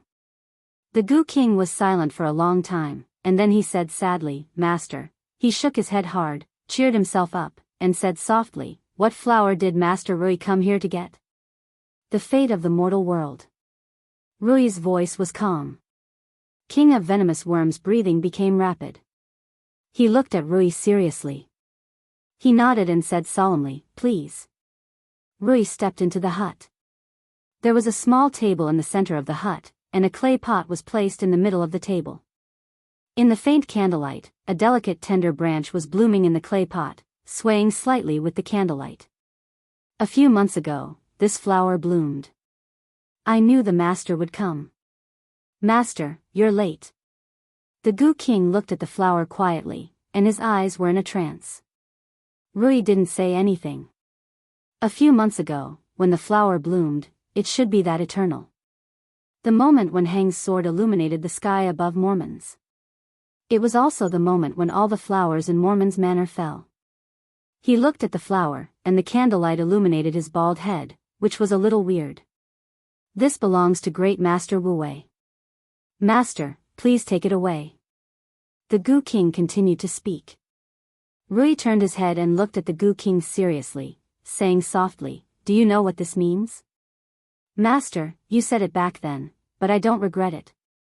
The Gu King shook his head with a smile. The Miaojiang wizard clan was almost exterminated. If it weren't for you, we wouldn't have been able to keep this small village. I'm the Gu King, and I'm also a sinner. This is my redemption. Master, I hope that when you take away the fate of the mortal world, you can also give our wizard clan a chance to survive.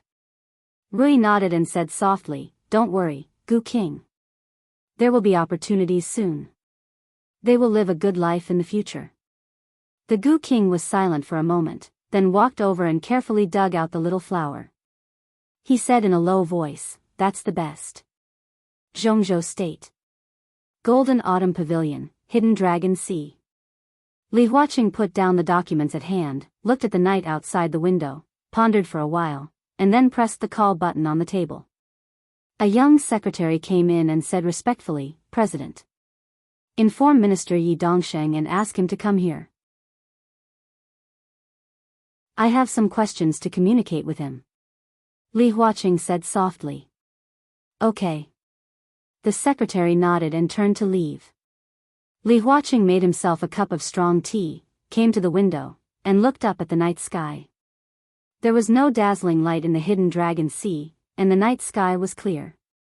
There were few stars in the winter sky, which was extremely deep. Li Huaqing looked at it quietly, and his eyes were extremely high. A faint stream of light cut through the sky and disappeared in a flash. Li Huaqing didn't care. Another meteor streaked across the sky. Dazzling meteors appeared one after another, and more of them appeared. The night sky seemed to be deeper. The meteors kept appearing, like rain. Beihai, Mount Dibbing, stage a formidable person. The wind was howling, and the sea was howling. It had begun to snow in Mount Dibbing. In the silver-white world, summer solstice stood quietly in front of the stone of formidable person, gently stroking the stone that had experienced the vicissitudes of life. In more than half a year, the pressure that she hadn't felt for many years had gradually begun to pile up on her. Summer solstice suddenly found that she was not as strong as she had imagined. Whenever she felt that she couldn't bear the burden, she would come here alone and look at the names on the stone of formidable person. They were all the history of the Wang family of Beihai. There seemed to be a kind of power that could support her to go on. She finally understood why Wang Tianzong liked to come here. In the shrill wind, she stroked the rough stone with her palm, and her expression gradually became firm and majestic. Crack, crack, in the fine sound, the silver moon sword that had been inserted above the stone of formidable person suddenly began to tremble. Summer solstice suddenly raised her head.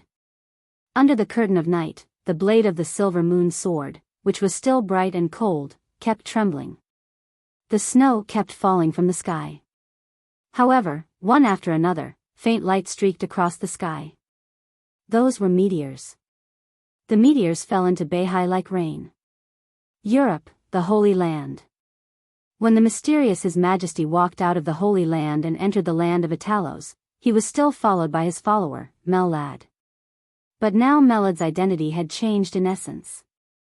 No one knew what His Majesty and the Pope had discussed. But the follower could clearly sense that His Majesty's footsteps were becoming more and more powerful. They had endured for so many years. From this moment on, they seemed to have risen. The Pope's will would be conveyed to the whole dark world as soon as possible. Mellad, the former deputy commander of the Holy Disarmament Corps, would serve as the commander of the Holy Disarmament Corps and also serve as the Grand Knight of Knights Templars. Mellad naturally knew what that meant.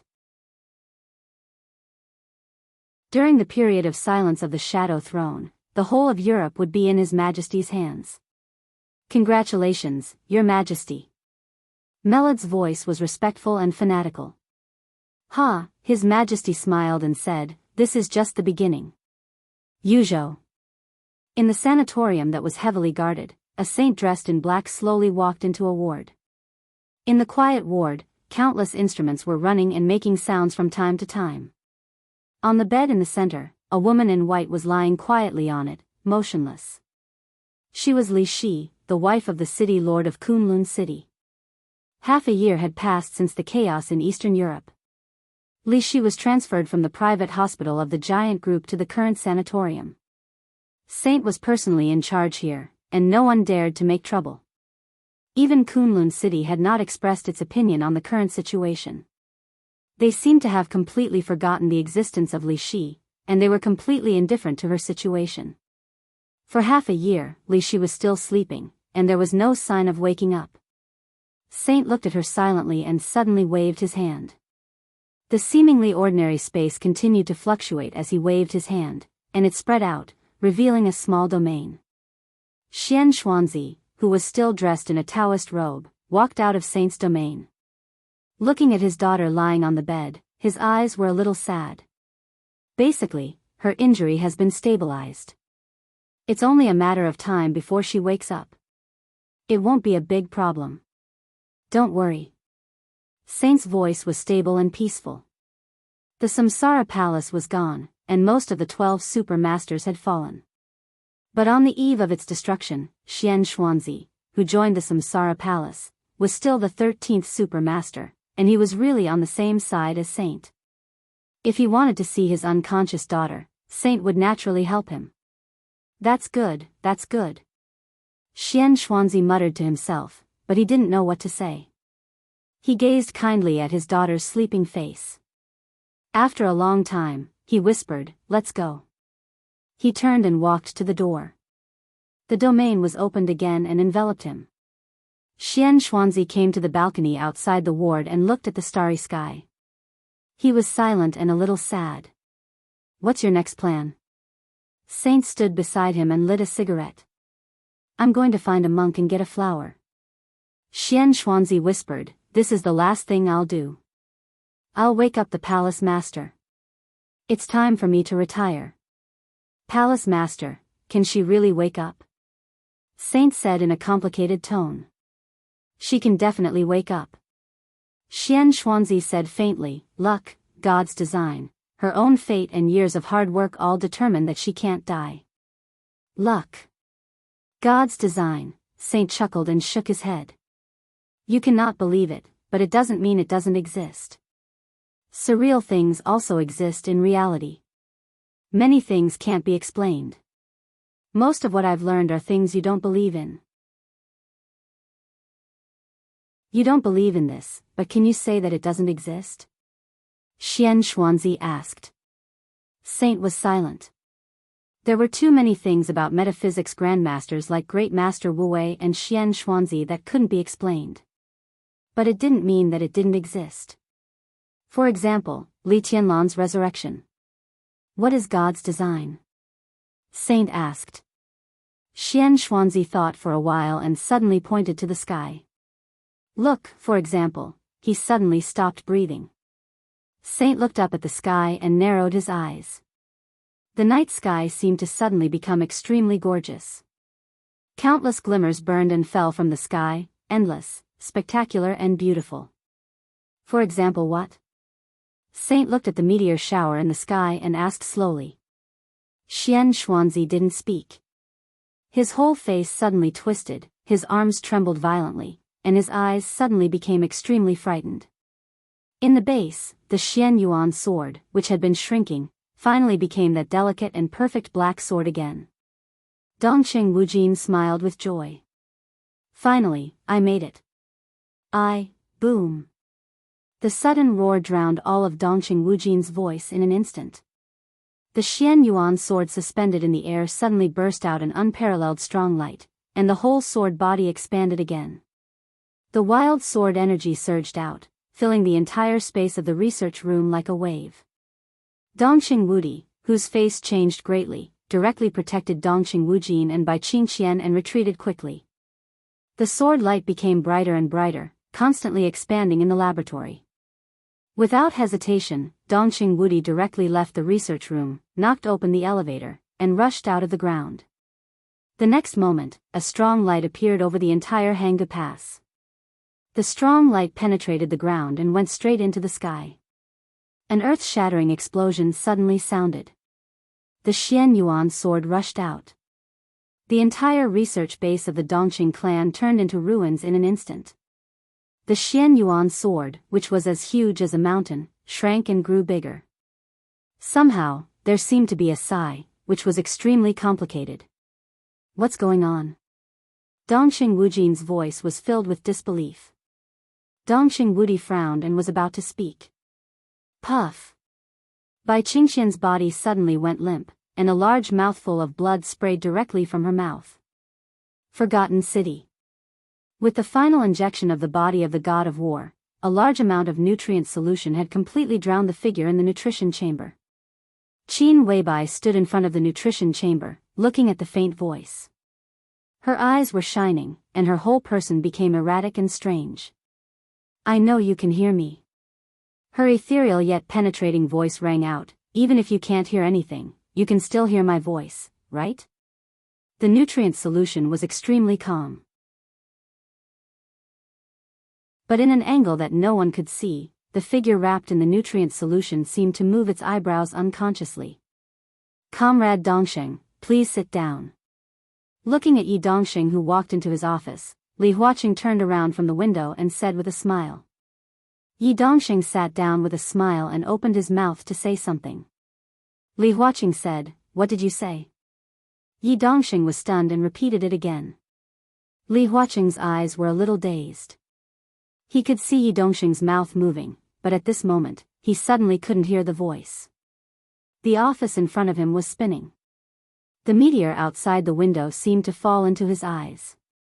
He tried to smile, and his body shook and fell directly in the office. The misty brilliance kept shining in the sky.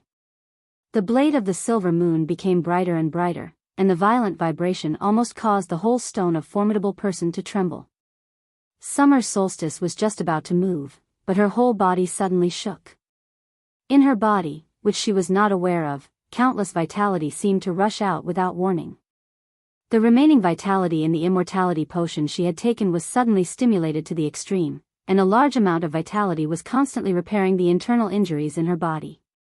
Her foundation, which had been damaged for many years, was almost recovering at a speed visible to the naked eye, and her whole breath was becoming stronger and stronger. His Majesty suddenly stopped and looked around. It was daytime in Italos, and the warm sun shone on the street. His Majesty's body suddenly began to tremble. "Your Majesty, what's wrong?" Mel Lad asked subconsciously. His Majesty's body trembled. After a long silence, he said in a hoarse voice, "I don't know, but I suddenly feel very bad." He paused and said in a heavier voice, "No, it's very bad." Desert prison. In the dormitory of Xiao Mahai, Li Tianlan was meditating on the large and soft bed. His injury had almost completely healed in a few months of recuperation, and his state had also reached the peak. He became more and more focused in the state of meditation. Without any warning, he suddenly opened his eyes. It was a vast expanse of whiteness. The luxurious dormitory had completely disappeared in front of him. He did not know when the hazy fog had completely filled the room. The fog was misty and more, constantly emerging from his body. It was the dragon vein that he carried. But suddenly, it seemed to be completely out of control, completely out of Li Tianlan's control. Li Tianlan was startled and subconsciously tried to stand up. But as soon as he moved, he suddenly lost his balance and fell to the ground. An unprecedented weakness completely enveloped him. In the white fog, his body had almost turned into nothingness. Only the vast white fog kept gushing out, more and more, covering everything. The whole dormitory became pure white. Yuzhou. Xian Xuanzi's body was stiff, and his palm was still pointing to the sky. There were more and more meteors in the sky, densely packed. Thousands of them appeared in the night sky, with incomparably dazzling brilliance. Xian Xuanzi's eyes became more and more frightened. Meteor shower? He knew that it was not. He was sure that it was not a meteor shower. In his eyes, the glimmering lights represented the fate of boundless vitality. They streaked across the sky and stirred up everything, turning all the order in the dark into a complete mess. It was impossible to speculate. The fate of countless people was completely scattered. It was as if there were countless forks in the road, densely packed like a maze. Xian Xuanzi opened his mouth.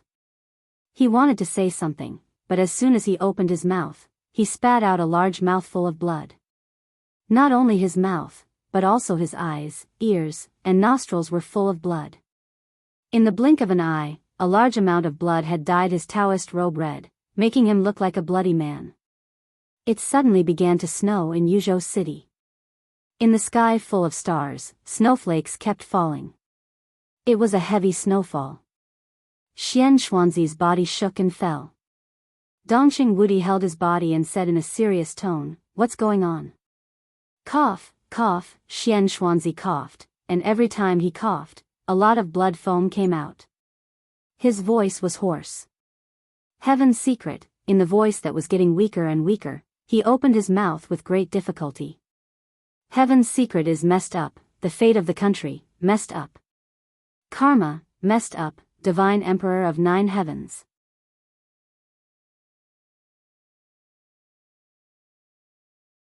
Chapter 744. On the 15th day of the first lunar month, it snowed heavily in Linpen. The heavy snow fell from late at night to early in the morning, getting heavier and heavier. The world was silvery white, and the water of the West Lake became clearer. Snow was not common in Linpen, and the West Lake in the snow was even more magnificent. When the snow covered the world, countless citizens had come to the West Lake to play, and the atmosphere was relaxed and leisurely. 2 men, who seemed to be shrouded in clouds and mist, walked quietly in the crowd, calm and indifferent. Walking in front was a young man who seemed to be in his 30s. Under the flying snow, in the crowd, he was like a very eye-catching lighthouse, constantly attracting the attention of everyone around him. The young man seemed to be unaware of it. He just raised his head and looked at the snowflakes in the air in a trance. No one could see his appearance clearly, but almost everyone's eyes around him were firmly attracted by him. It was an indescribable feeling, like the flying snow in the air, the breeze in the morning, the moonlight at night, and the sunset at dusk. Cold, indifferent, perfect, and quiet. He was so quiet that he was almost old. This was unparalleled perfection and elegance. Although no one could see his appearance clearly, everyone who saw him could be sure that this was a perfect man, ethereal and dreamy. The young girls on the West Lake summoned up their courage and came over almost in waves.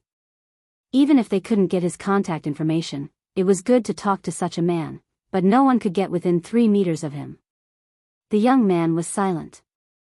The man who followed him with a respectful face stood up to stop them when necessary, like the most dutiful bodyguard. Strictly speaking, the bodyguard was also a rarely seen handsome man. He was 1.9 meters tall and of mixed Eurasian descent. His posture was straight and his appearance was extremely handsome. However, his aura was too gloomy and cold. With a sweep of his eyes that were like cold stars, most of the girls who were rushing over were so scared that they stopped in their tracks. More and more young women rushed over, almost never stopping. Most of them could be stopped by the bodyguard with his eyes, but there were always a small number of strong women who would not be frightened. Whenever this happened, the bodyguard would quickly step forward 2 steps and block the girls who rushed over. He did not speak and just moved forward. He repeated this process over and over again, without the slightest impatience.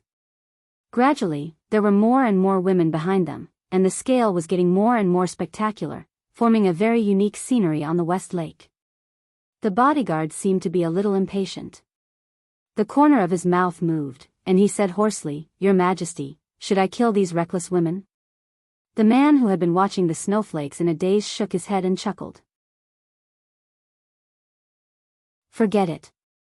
His voice was calm, indifferent, and magnetic. The 2 walked to the shore and stood under a willow tree. Suddenly, the young man said, "Your Majesty, this is the first time. My master took me away from here when I was a child, and this is the first time for me to come back.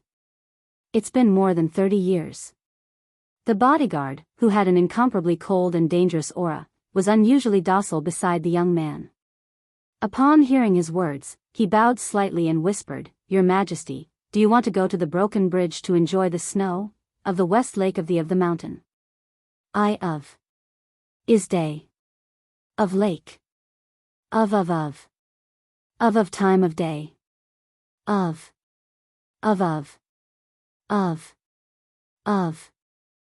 world. Of day of day. The crowd around them was noisy.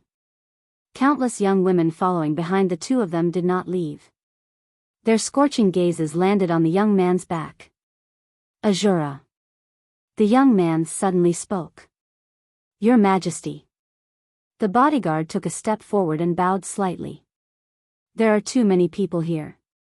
It's annoying. The young man said. Azura nodded. I understand. He stepped back, picked up the phone, dialed a number, and whispered something. Vaguely, the words, Your Majesty, and Dynasty, could be heard, but they were soon drowned out by the fog. In less than 5 minutes, Azura returned to the young man's side and whispered, The army has set off, and the speaker of Jiangzhou will come soon. Westlake will soon be cleared. The speaker just communicated with the Parliament of Zhongzhou State and agreed in principle to give Westlake to Your Majesty. From today on, Westlake will not be open to the public, but the specific construction needs to be taken over by the people of the dynasty. Your Majesty, what style do you want? Let's go to the cemetery. The young man thought for a while and said slowly. Shura's body stiffened. He was a little surprised, but then he nodded, okay. He suppressed the surprise in his heart. It seemed that he no longer felt that there was anything strange about transforming Westlake, a scenic spot of world civilization, into a cemetery. This is a cemetery. Aunt and uncle are here, and so is my brother. They don't like to be disturbed. The young man said faintly, Azura, you arrange this matter. Okay, Your Majesty. Azura nodded. What are you talking about? A soft and elegant voice suddenly sounded. Azura took 2 steps back. A beautiful woman whose age could not be judged came over with a bouquet of flowers and a quiet smile. The woman's clothes were very simple. She wore a black coat, trousers, and flat shoes. Her black hair was tied into a ponytail. Her face was without any makeup. She was as clear and light as the beautiful Westlake in front of her. She carefully took care of the flowers in her arms. Looking at the young man in front of her, her calm eyes contained countless complicated emotions. I want this lake. The young man pointed to the lake in front of him. His voice came out of the dense fog. It's very good here. It's very good. Is it going to be transformed into the second carefree city? If Grandpa Lin comes back, he should like it here very much. The woman smiled. The young man was silent for a while and shook his head with a smile. Master, he told me some time ago that he had seen the carefree city for a lifetime and was tired of it. After a while, he also planned to travel around the world. I want to make this a cemetery. Aunt and uncle will sleep here so that they will not be disturbed. The woman was slightly stunned and smiled, but her smile became a little sad. Well, it's also very good. I just don't know if my parents and my brother will like it. They will like it. The young man said softly, I have talked with Zhongzhou State. When I come back this time, I will also move the remains of my parents here. A subtle mist spread over and wrapped the woman and Azura. The world seemed to be motionless.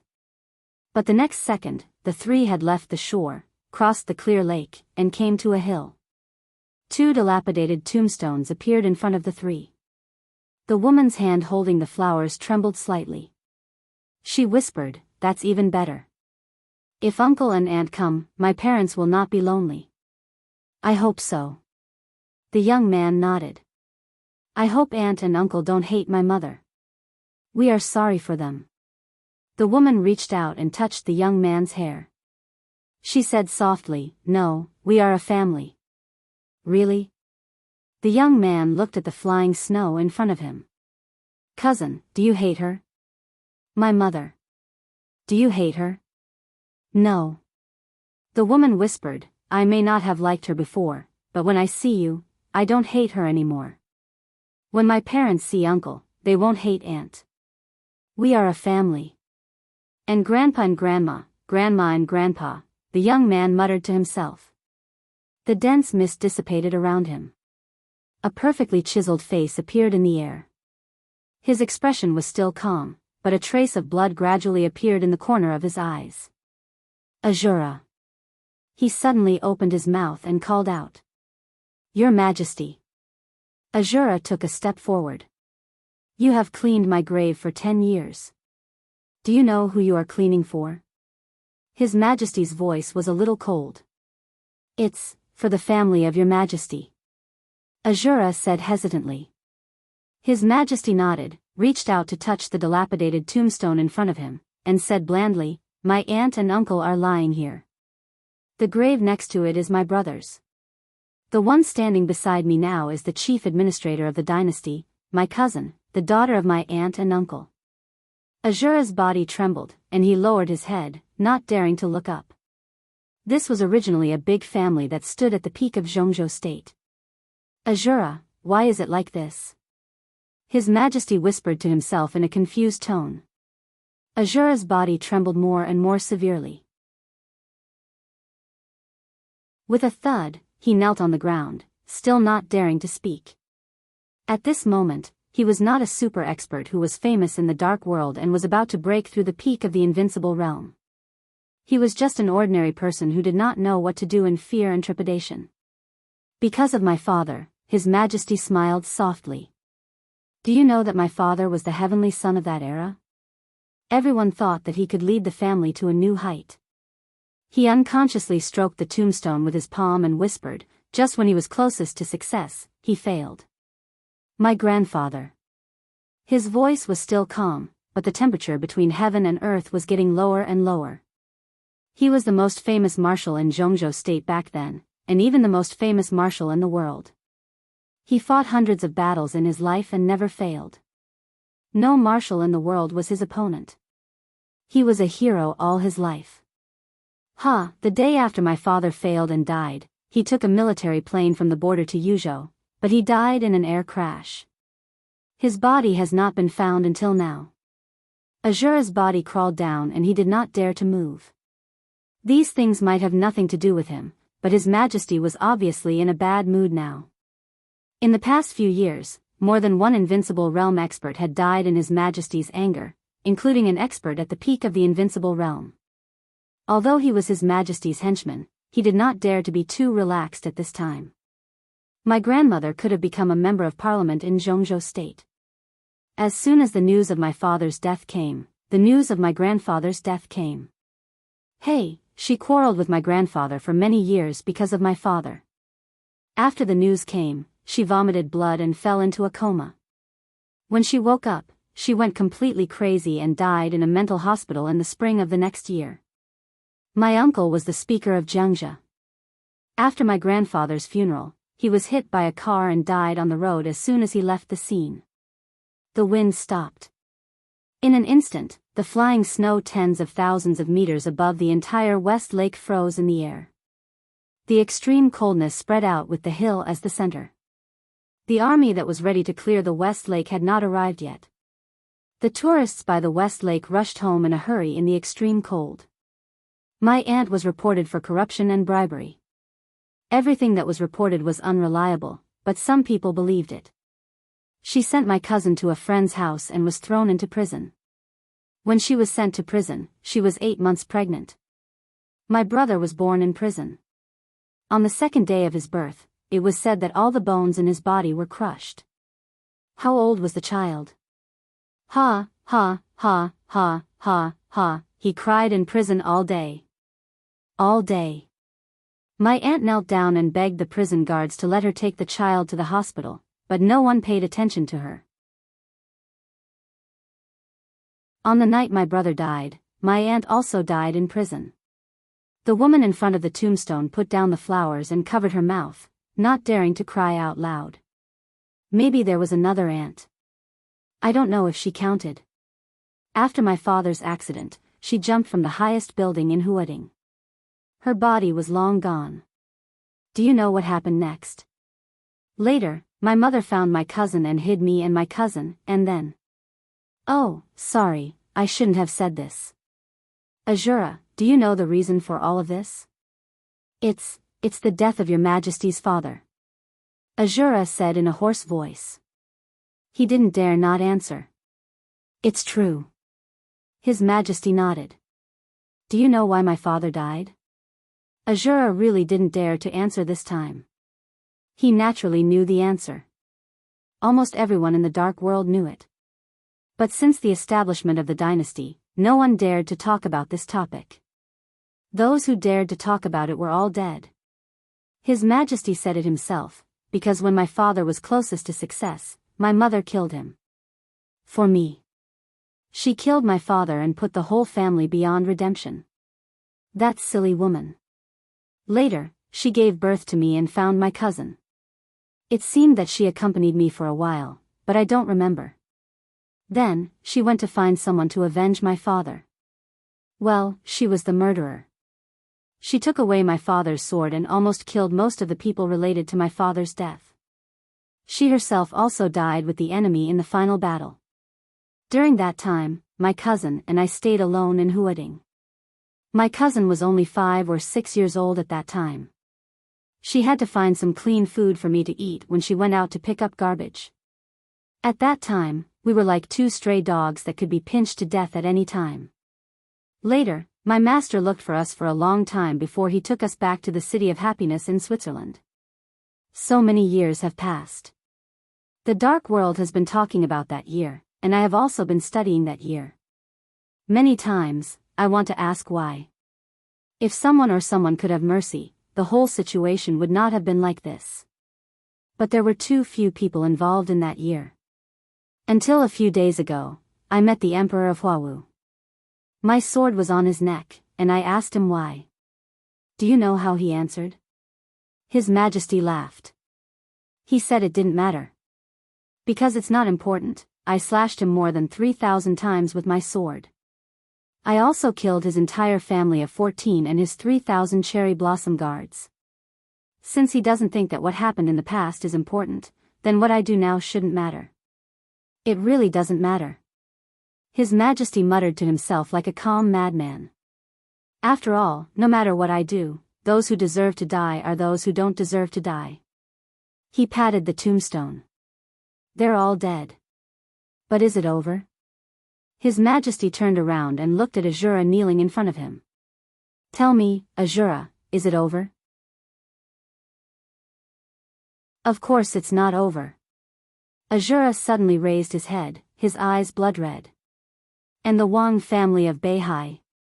I just received the news that Xiao Tian has officially destroyed the Shenwu Corps in Africa and destroyed all the industries of the Wang family of Beihai in Africa.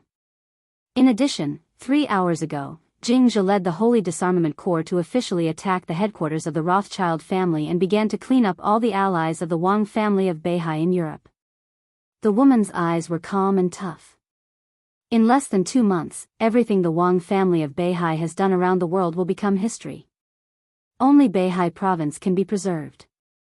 Azura, Xiao Tian, Jing Zhe.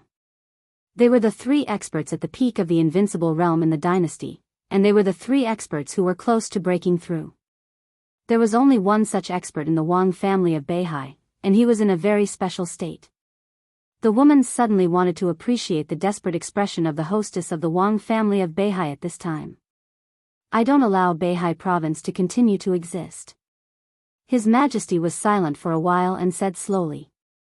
But the current president of Zhongzhou state has a very close relationship with the Wang family of Beihai, and Senior Lin, the woman hesitated. I'll talk to Master. His Majesty said blandly, as for the president, he has no time. When he retires, I'll let the Wang family of Beihai and the 7 sword-holding families kill everyone. The woman's eyes lit up slightly. Azura's face turned red, and his face was full of ferocious killing intent. Let the Wang family of Beihai kill everyone. A few days ago, there might be people who questioned the authenticity of this sentence. But now, when the whole dark world was trembling under the sword of the dynasty, no one dared to question all this. The reason for this change was not because of the 3 experts at the peak of the invincible realm in the dynasty. It was because of His Majesty in front of him. His Majesty was invincible. In one day, he traveled thousands of miles and killed 14 emperors at the peak of the invincible realm, but he himself had no supreme power. Several figures appeared on the path at the foot of the mountain. A small group of well-dressed people, who were no longer young, stood on the mountain road. They were a little hesitant and seemed to be afraid to come up. Is it the speaker of Jiangzhe? His Majesty raised his eyebrows. "I'll go and have a look." The woman smiled and turned to go down the mountain. The speaker of Jiangxia immediately smiled, trotted over, and bowed repeatedly. "Hello, hello. I'm the speaker of Jiangxia, hello." The woman nodded indifferently. "What's the matter?" "I heard that His Majesty is here, so I came to see what you need." The speaker wiped the cold sweat on his forehead and asked softly. "We don't need it, and we'll leave right away." "Mr. President, if there's nothing else, please go back. His Majesty is in a bad mood and doesn't want to see guests." "Who are you?" "Don't forget, the one standing here is Mr. President of Jiangxia." A young secretary asked loudly, "Who the hell are you people?" The speaker's face changed dramatically. He seemed to be stunned and didn't know what to say for a moment. The woman raised her eyebrows slightly and said blandly, "My name is Dong Qingyu, the CEO of the Sword Dynasty. If I don't understand it, there will be explanations in 2 or 3 chapters. I especially like to write these messy things. I'm poisoned."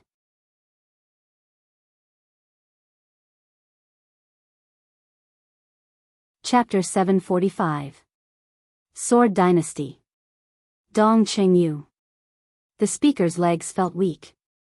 In recent years, there might be people in the dark world who didn't know who the president of Zhongzhou State was, but there was no one who hadn't heard of Dong Qingyu.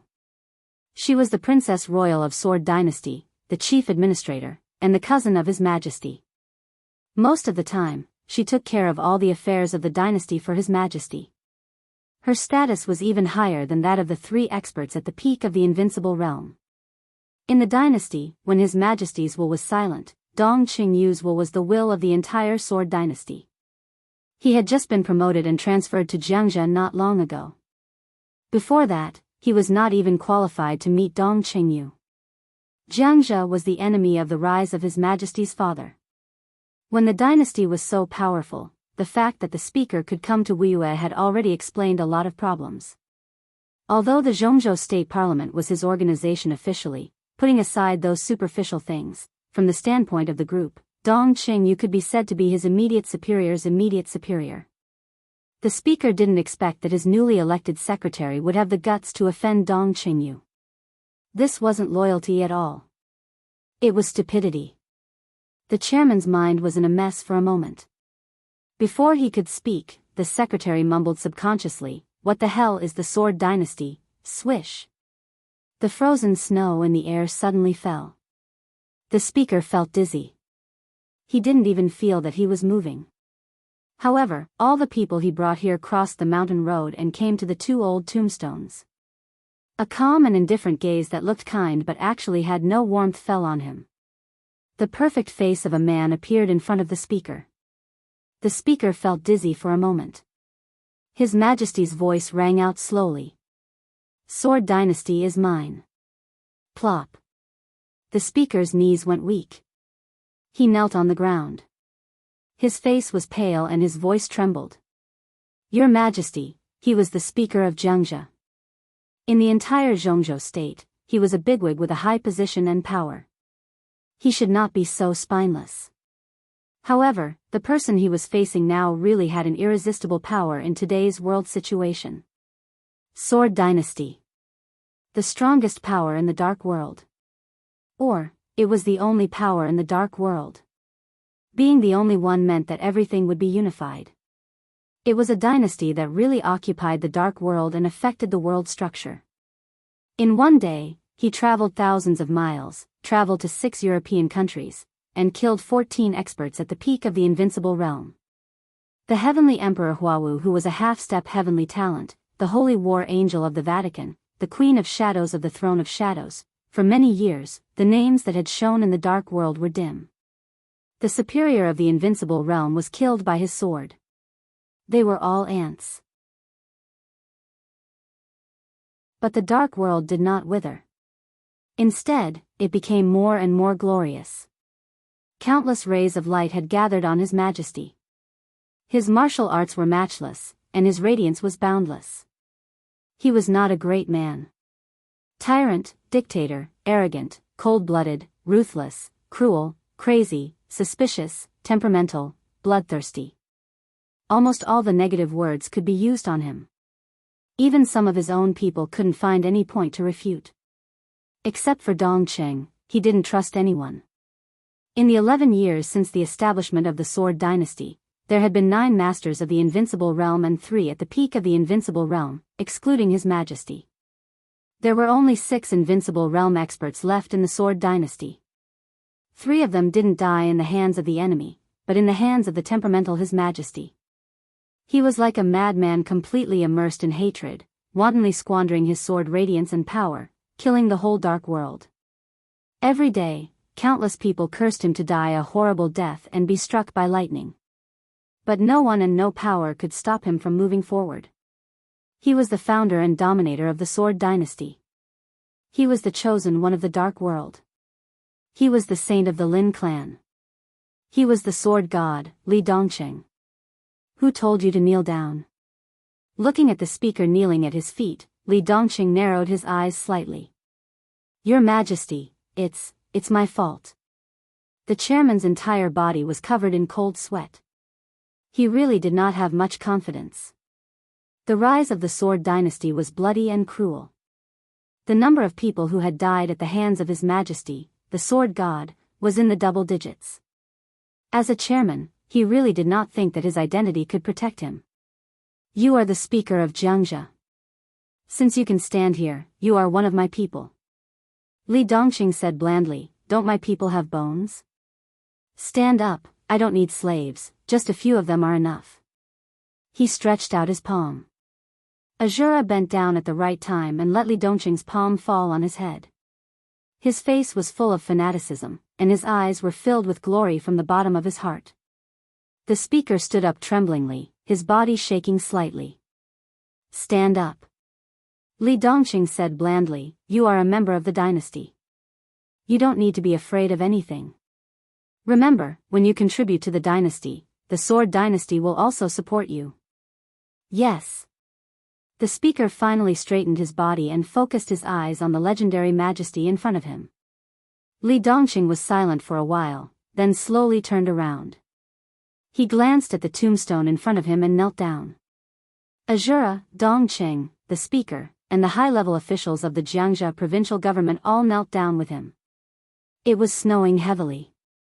Li Dongqing kowtowed 3 times seriously, then stood up and said, let's go. The speaker straightened his body and blinked. A dense mist rose up. The 3 giants of the Sword Dynasty had disappeared. The world was empty, only the falling snow. The frozen snow above the West Lake slowly fell. The sudden chill had already dissipated. In the hazy fog, Li Dongqing slowly walked out of the fog and sat in a black Rolls-Royce. He and Dongqing sat in the back. Azura sat in the front passenger seat. Airport. Li Dongqing said. He leaned back on the seat and turned his head to look at the snow outside the window. He didn't say anything else. The Rolls-Royce slowly moved forward, not too fast nor too slow. Dongqing opened a PDA and entered the Sword Dynasty's virtual conference room. She began to deal with the daily affairs of the dynasty. She saw a message and a few communication requests. She slightly raised her eyebrows and made a sound of surprise. Dongqing. She chuckled. Princess Alice of Navia has followed you here. She tried to contact you 12 minutes ago, but the communication was rejected by the system. She then sent 3 emails. 2 of them were apologies, and 1 of them was hoping to meet you. Tell her to scram. Li Dongqing looked at the snow outside the window and said indifferently. Dongqing's smile slightly stiffened and she asked doubtfully, why? I remember that you seemed to like her a lot. A while ago, you often stayed over at her place. That was a while ago. Li Dongqing shook his head, I'm tired of it now. Tired, Dongqing muttered to herself, her expression complicated. This answer sounded extremely cruel, but Dongqing was already used to it. She didn't know when it started, but Li Dongqing had always been surrounded by all sorts of women. As the Sword Dynasty continued to expand, the blood and corpses brought fear to the people, but at the same time, it also allowed countless people to see the huge benefits. International supermodels, famous celebrities, rich heiresses, princesses of the royal family. Countless people tried their best to send the women they had painstakingly chosen to the Sword Dynasty to present to His Majesty, the Sword God. Li Dongqing had never once objected to this. As long as he was pleasing to the eye, he would not reject them. One after another, beautiful women of noble status entered his bed, and then left. Not a single one of them had stayed by Li Dongqing's side for more than a week. He was tired of playing. This was Li Dongqing's only reason. It wasn't an excuse, he was really tired of it. The Sword Dynasty headquarters had beautiful women from all over the world become maids, chefs, gardeners, administrative staff. Li Dongqing didn't care about them. They had all had intimate relationships with Li Dongqing, but it seemed that not long after, Li Dongqing didn't even remember their names. It was a kind of disregard that came from his bones. He didn't care about any women, and he didn't care about anything. That year, Li Dongqing was 36 years old. He didn't get married, he didn't have children, he didn't have a girlfriend. He had the biggest dynasty in the dark world, but he didn't care about it. His life was only about martial arts. He was known as the Sword God, but ever since he entered the invincible realm, he had even abandoned his sword. In Dongqing's heart, this cousin of hers, who was already truly invincible, had always been a person with nothing.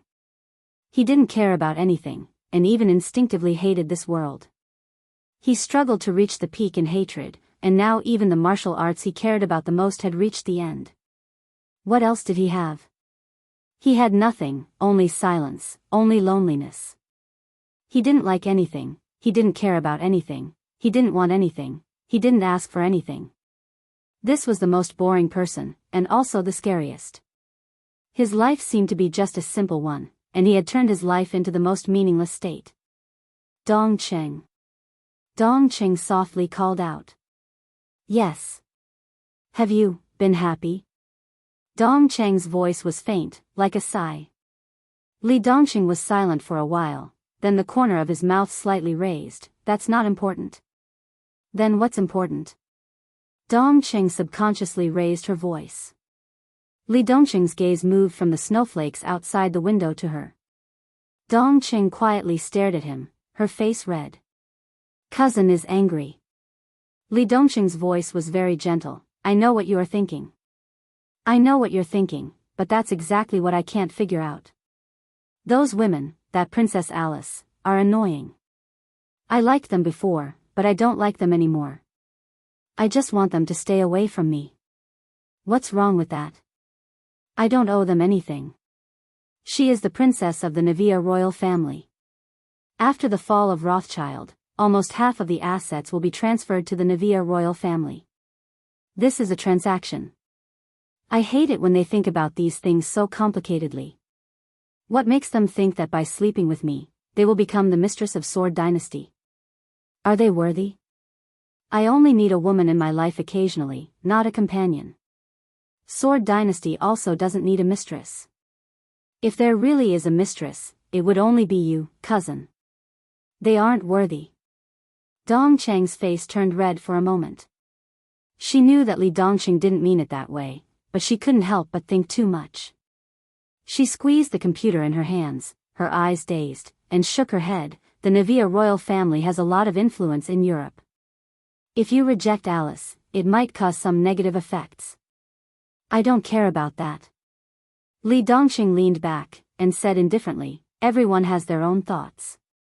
As long as they don't put it into action, then it will always be a secret. They can be dissatisfied, but they better not make me dissatisfied. If anyone dares to jump out, just kill them. Contact Jingzhe, and let him go to Navia and ask their king. Do they want to live to take over Rothschild's assets, or do they want to all die? I am willing to fulfill their wishes. Dongqing smiled bitterly. Before she could open her mouth, a call that bypassed Sword Dynasty's systems suddenly lit up on the computer. It's Jingzhe. Dongqing picked it up. Princess Royal Highness, the computer did not light up, but an uneasy voice came from the other side of the computer.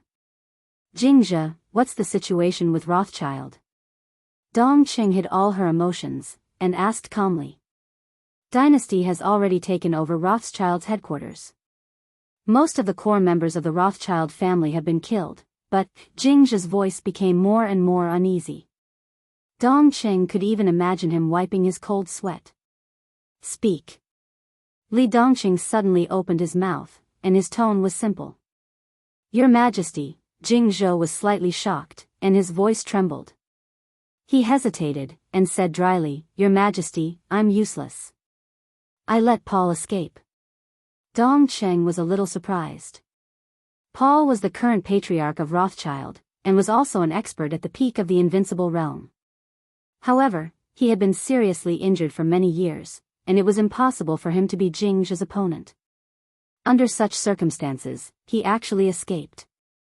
This was simply unbelievable. Li Dongqing was silent for a few seconds, and said indifferently, Trash. Yes, Your Majesty, please listen to my explanation. I don't need to explain. Li Dongqing said indifferently, I want to go to Beihai to bring back my mother's remains. Jingzhe, you have 3 days. After 3 days, either Paul dies, or you die. Do you understand? Jingzhe took a deep breath, and said in a deep voice, I understand.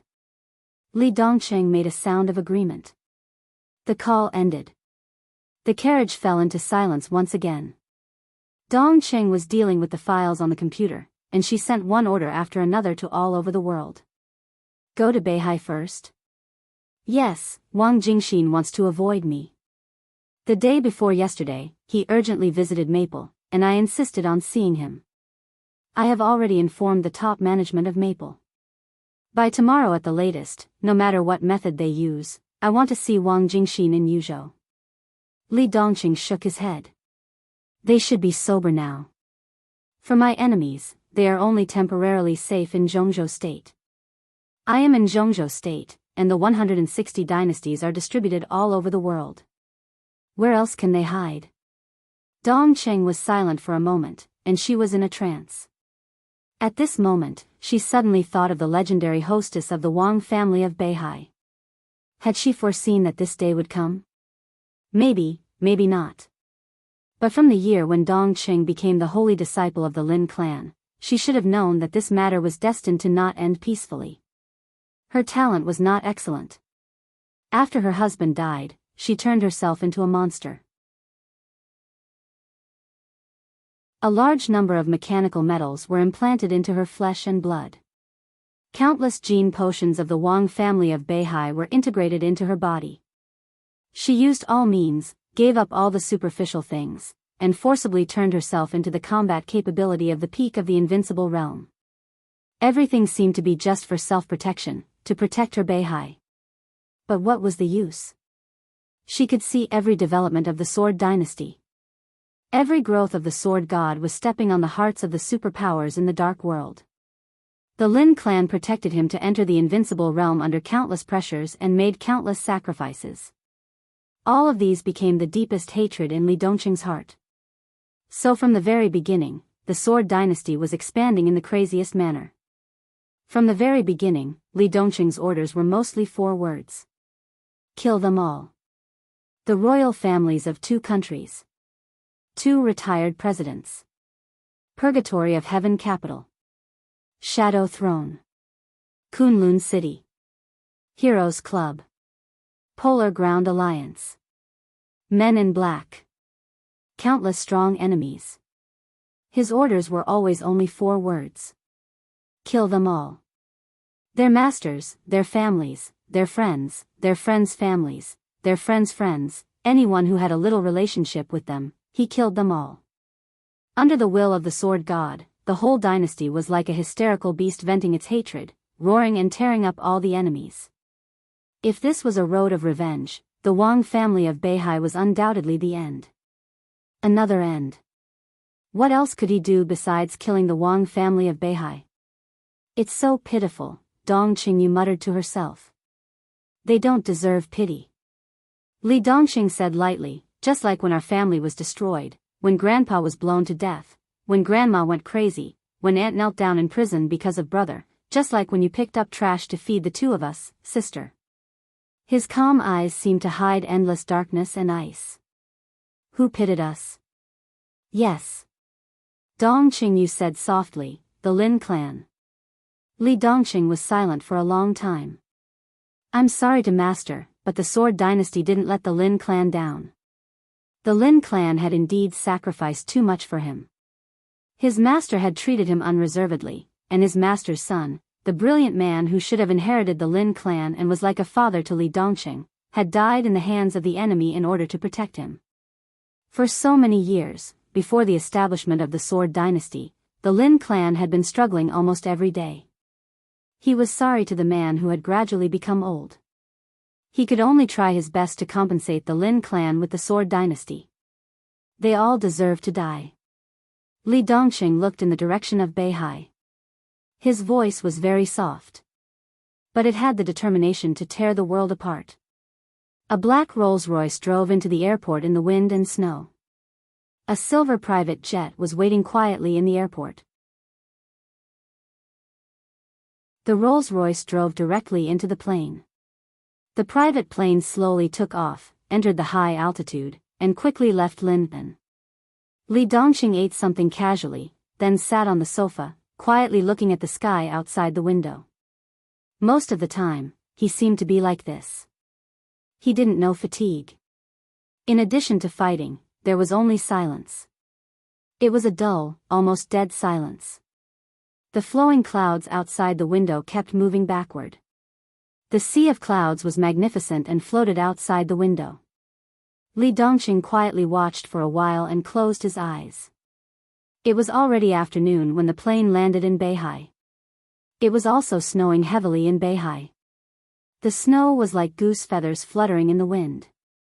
Compared with Linpan, the temperature in Xingzhou was lower, biting cold. "Where are they?" "This group of bastards, how dare they, Your Highness Princess Royal, I killed them all." "Why can't you contact them?" "They all want to die.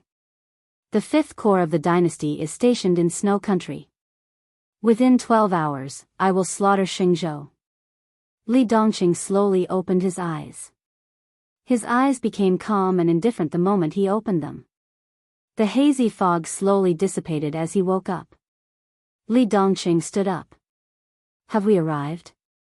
Dongqing and Azura's voices suddenly stopped. Both of them looked a little embarrassed. Azura looked a little frightened. On the other hand, Dongqing was filled with rage and coldness. "What's going on?" Li Dongqing walked to the cabin door. "Your Majesty, no one from Zhongzhou State and Beihai came to greet us." Li Dongqing stopped in his tracks and turned around to look at him. "No one?" "Not a single one." Azura clenched his fists tightly, his whole body emitting a shocking murderous aura. Li Dongqing continued to walk forward and said indifferently, "Where are the people from the dynasty?" "None."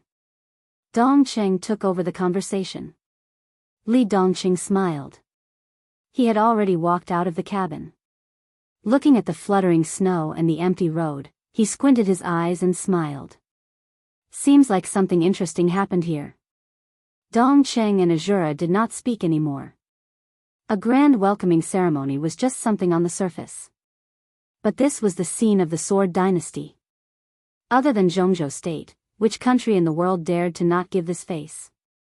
Most importantly, before they left, Dongqing had already gotten in touch with the North Sea.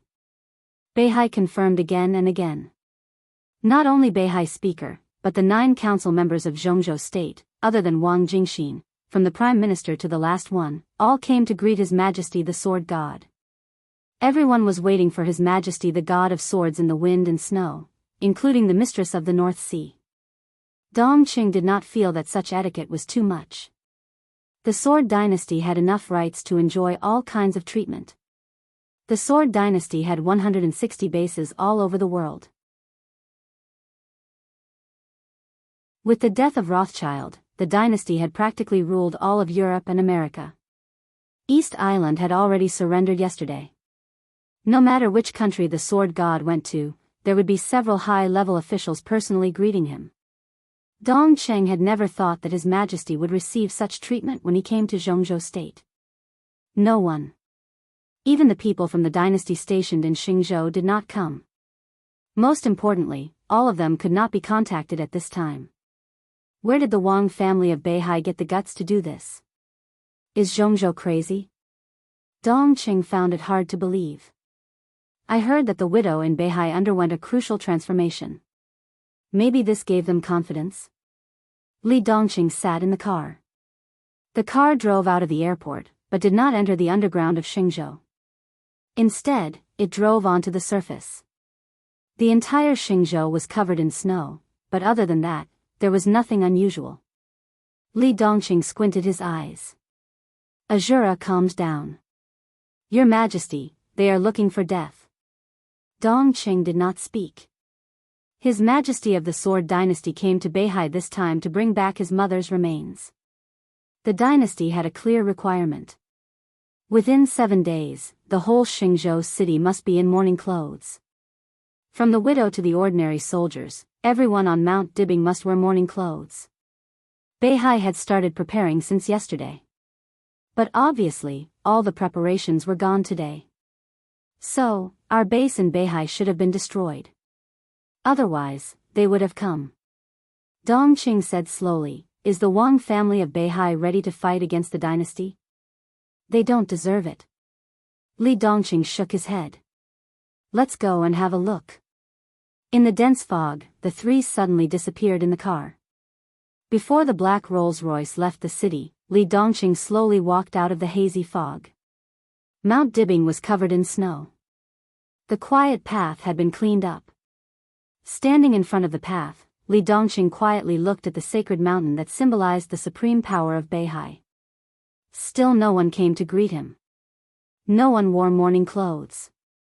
Countless soldiers armed with live ammunition covered almost every corner of the mountain. Everyone was ready for battle. Ha, Li Dongqing laughed. His eyes suddenly became extremely cold. Your Majesty, I'll kill them all. Azura took a step forward with a grim smile. No need. Li Dongqing said faintly, they dared to put on such a formation, which means that the widow's transformation is very successful. In this case, I don't mind doing it myself. He didn't need to explain. Since Mount Dibing was ready for war, then the dynasty would give them a war. In the process of expanding the territory of the Sword Dynasty in the Dark World for more than a decade, they had only one purpose, which had never changed. Those who obeyed them would prosper, and those who opposed them would die. Li Dongqing took a step forward. The next moment, his voice directly echoed in every corner of Mount Dibing. The roar was like thunder. Song Si, Haotian, come out to see me. Come to see me, I, the clear and cold voice kept echoing. In an instant, Mount Dibing was completely boiling. Countless snipers who were guarding in every corner of the mountain suddenly grasped the sniper rifles in their hands. They wanted to aim, but the endless voice suddenly echoed. Puff!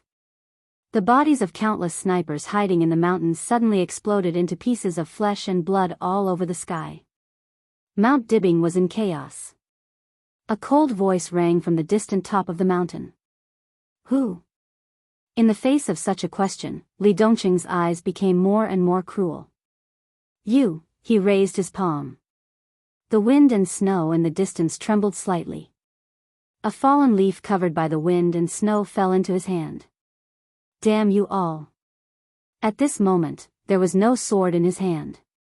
It seemed that from the moment he entered the invincible realm, he, who was known as the sword god, no longer used a sword.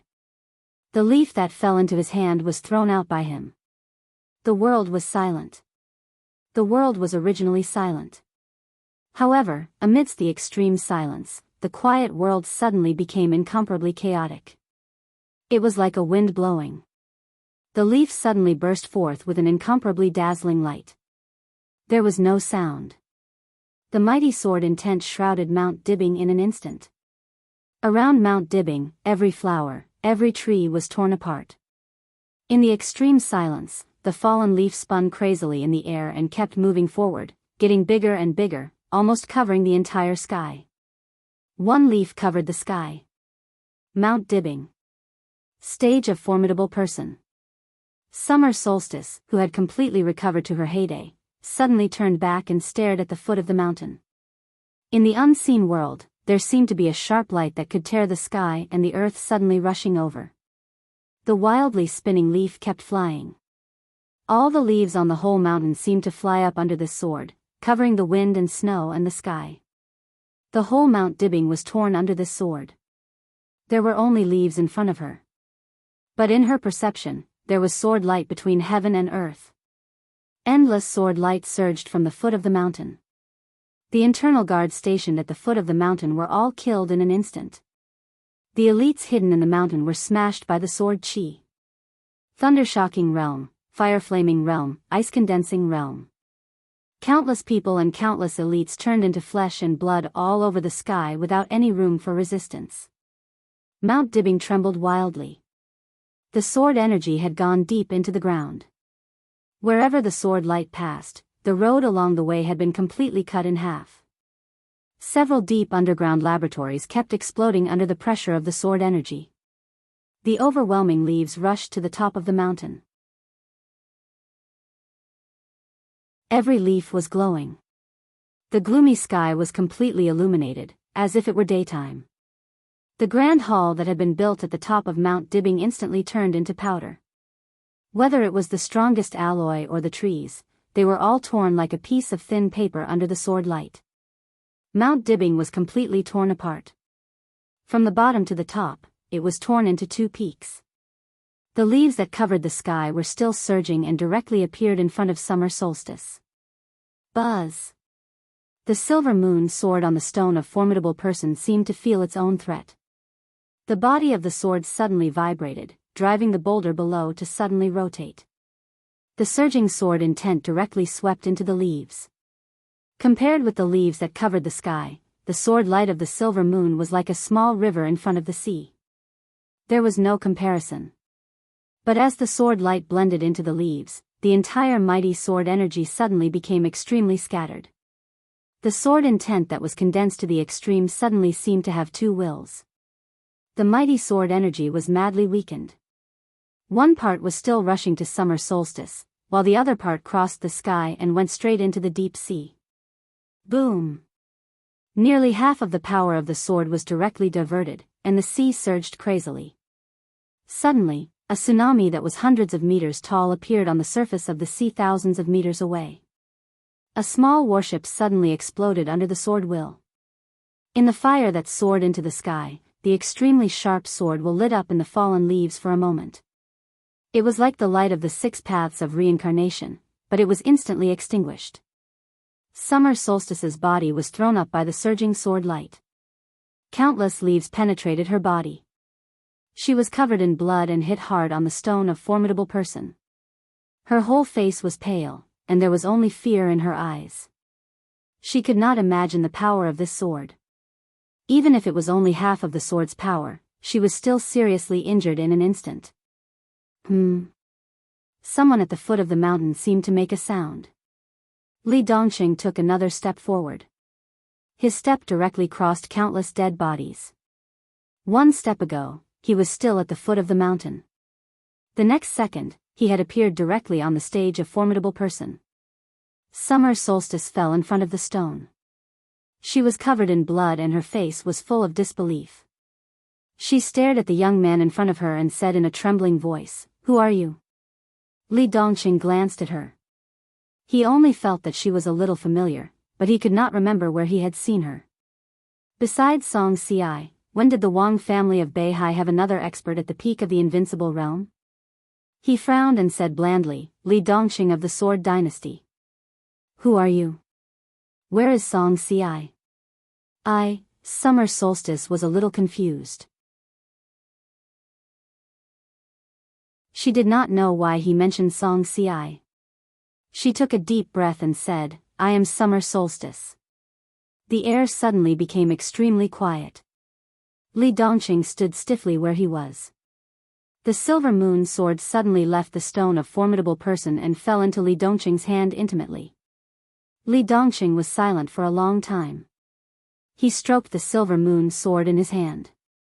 After a long time, he said softly, "This is my father's sword. My father's sword intent."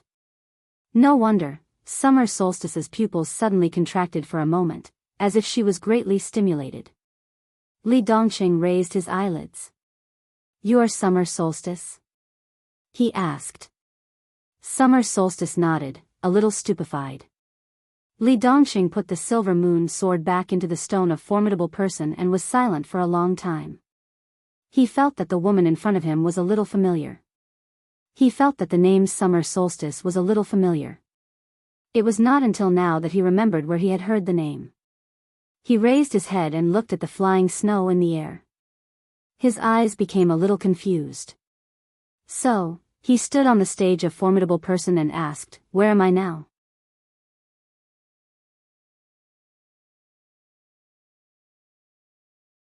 Chapter 746. Crack. With a clear cracking sound, the delicate teacup was broken into countless pieces in his hand. The sharp porcelain pierced into the flesh, and the warm tea mixed with some blood flowed down and dripped on the ground, making a subtle and dull sound. Li Kuangtu quietly lowered his head and stared at the tea and blood in his hand, frowning. "What's wrong?" In a panicked voice, Phoenix, whose body had become very cumbersome, walked over cautiously and asked in a concerned voice. The news that she was pregnant was no longer a secret. It was 10 months old, and she was about to give birth. After Li Hong had died, she left Lin An and officially lived with deity. Li Kuangtu quietly stared at his palm and was silent for a long time.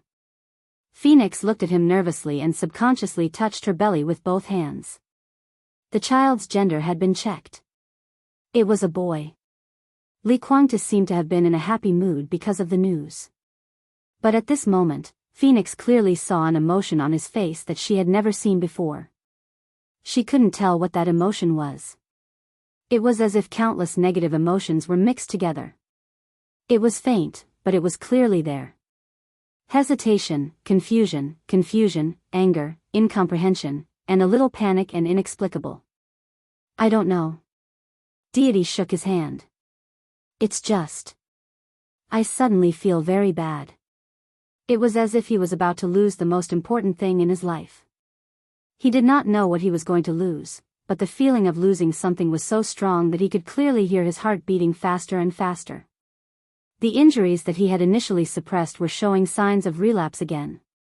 Weakness and exhaustion gradually spread from his body to his brain. He took a deep breath and rubbed his forehead, feeling a little headache. "Let's stay here today. Don't leave," Li Kuangtu said slowly. The premonition in his heart had become more and more intense, and it was still growing stronger. The feeling of losing something was clearly assaulting him. Li Kuangtu didn't know why it was like this, but it was clear that the phoenix and the child in her belly were the most important things in his heart. Staying here would at least minimize the risk. Li Kuangtu took a deep breath and suppressed the increasingly obvious feeling of irritation in his heart. He walked to the window and looked at the sunset outside. Their current location was Ross City in Tiannan. Ross City was located in the central area of Tiannan. To the north was Shenyuan City, and to the south was a city that had just been renamed, Burning City. Sandwiched between Shenyuan City and Burning City, this was the neutral city with the most complicated situation in the entire heavenly south. Li Kuangtu had been in Luo City for nearly half a year. This was originally the headquarters of the Purgatory of Heaven capital in Tiannan. But over the past 6 months, all the superpowers had been infiltrating Luo City, and the most brazen ones were Zhongzhou State and East Island. The situation of the Purgatory of Heaven capital had become more and more delicate. Li Kuangtu had not recovered from his serious injury. Daybreak had not recovered to its peak state since it was attacked half a year ago. The top officials of the Purgatory of Heaven capital had collectively moved from Heaven capital to Tiannan. Standing in this position, it didn't return to East Island, but it also didn't turn to Zhongzhou State. Without the support from the national level, and the highest combat capability was seriously injured, the influence of the Purgatory of Heaven capital was greatly weakened. Ross City was originally the territory of the Purgatory of Heaven capital.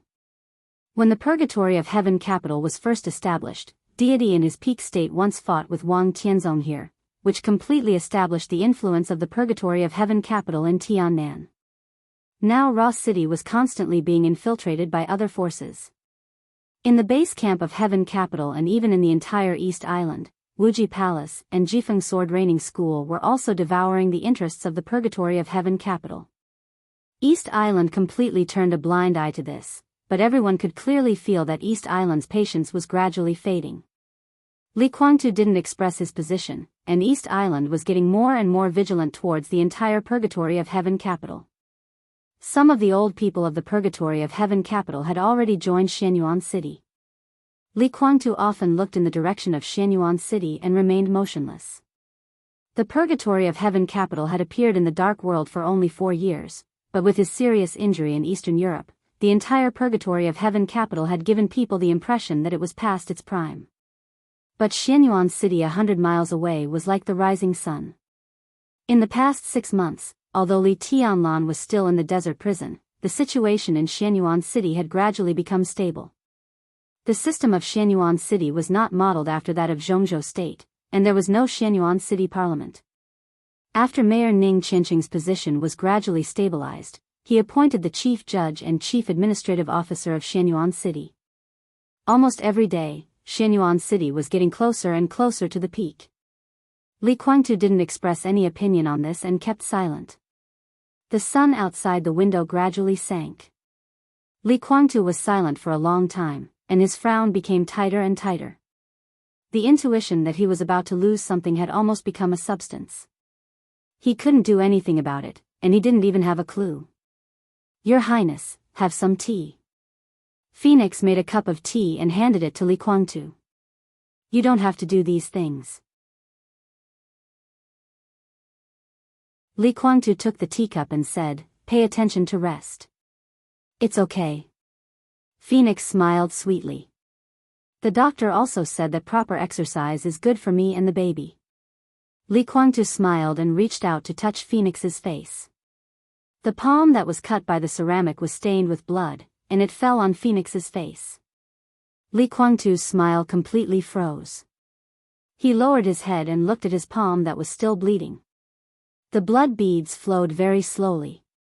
The dark red color emerged from the wounds silently, became full, and then slowly fell. Li Kuangtu's pupils contracted little by little, and the depths of his eyes gradually became crazy. Phoenix finally found that something was wrong. She stared at Li Kuangtu's palm, and her face changed slightly. Why didn't it heal? Li Kuangtu didn't speak, and he seemed to be in a trance. At this moment, he finally realized what he was going to lose. More than 20 years ago, the case of treason was settled. Great Master Wu Wei took away the dragon vein of Zhongzhou State to rebuild his life when he was about to die. From then on, he could be regarded as carrying the foundation of the dragon vein of Zhongzhou State. The endless vitality completely rebuilt his completely broken foundation and restored him to the peak of the invincible realm. But Li Kuangtu never got the core of the dragon vein, the flower he missed. 4 years ago, in the final battle of Heaven Capital, Great Master Wu Wei, who was supposed to be impartial, gave the flower to Li Tianlan. Li Tianlan came back from the dead. That was, from that moment on, the dragon vein reunited in Li Tianlan's body. He carried the dragon vein on his back, and the infinite luck and vitality supported him to travel far away for 3 years, and finally came to this point. The dragon vein became more and more magnificent. The fate of Zhongzhou State became stronger and stronger. Li Kuangtu was dissatisfied with this, but he did not panic. Because during this time, even though Li Tianlan carried the dragon vein, Li Kuangtu was still nourished by part of the vitality of the dragon vein. The dragon moved its head but not its tail. If the dragon vein that Li Tianlan carried had become the dragon's head, then from a metaphysical point of view, Li Kuangtu was standing on the dragon's tail. The luck was not fixed, but he still felt that it was possible for him to recapture the dragon vein. Because of this, in half a year, his originally serious injury had been stabilized again, and he had the hope of completely recovering to the peak state. With the nourishment of the dragon vein's vitality, his body was much faster than people in the same realm, both in terms of healing and recovery. But now, the ceramic cut his palm, but it was just a flesh wound. Why hadn't this small wound healed after such a long time? Li Guangtu's heart sank to the bottom in an instant. The long-lost panic emerged from his heart. He narrowed his eyes, took a deep breath, and suddenly said, "Don't wait for me for dinner." Phoenix's face was pale, and she did not dare to speak. "There are some problems. I need to calm down. I'm going to meditate," Li Guangtu said slowly. He turned directly and walked into his meditation room. The whole world quieted down when he closed his eyes. The irritation in his heart disappeared little by little. Countless noises seemed to leave him, getting farther and farther away. Li Guangtu's body and mind were calm. At this moment, it seemed that all the trivial things had left him. Suddenly, Li Guangtu, who had been immersed in meditation, opened his eyes, and his face changed dramatically. A hazy fog appeared silently in the meditation room. The fog was getting thicker, and the increasing fog almost covered everything in the meditation room. Li Guangtu's body suddenly trembled. At this moment, he clearly felt that the injuries in his body were healing crazily, and some internal injuries were also getting better. But the vitality that originally belonged to the dragon vein in his body was constantly being drawn out of his body, and more and more. Countless vitality was flowing in his body, healing his injuries, and then gushing out of his body. The white fog in the meditation room gradually thickened and faded. All the fog disappeared. But it did not return to Li Guangtu's body. Li Guangtu suddenly stood up, and his face was a little twisted. How is this possible? He kept taking deep breaths and gritting his teeth. Who stole my dragon vein? The dragon's head and tail could not be seen. If Li Tianlan was the dragon's head, then the dragon's tail could not appear on him. If it was not Li Tianlan, who could it be? Li Guangtu's expression gradually calmed down, and finally became expressionless. Standing in the meditation room, he was silent for a long time, and then said to himself indifferently, "Why?" He took out his mobile phone and dialed a number. "Your Highness." The phone was quickly connected, and Dawn's voice sounded. "I'll give you 3 days. No matter what, bring Xian Xuanzi of Zhongzhou State to me," Li Guangtu said expressionlessly. Xian Xuanzi was resting in the sanatorium. He woke up slowly. In the afternoon, the hazy winter sun shone through the window, quiet and warm. "You're awake?" Saint's voice sounded. Xian Xuanzi opened his mouth, a little confused. There were still shooting stars in his pupils before he passed out. At this time, looking at the sunshine outside the window, he seemed a little dull. What happened? Xian Xuanzi was silent for a long time, and then asked slowly. "I should be the one asking you this." Saint's tone was extremely solemn. "What happened last night?" "Last night?"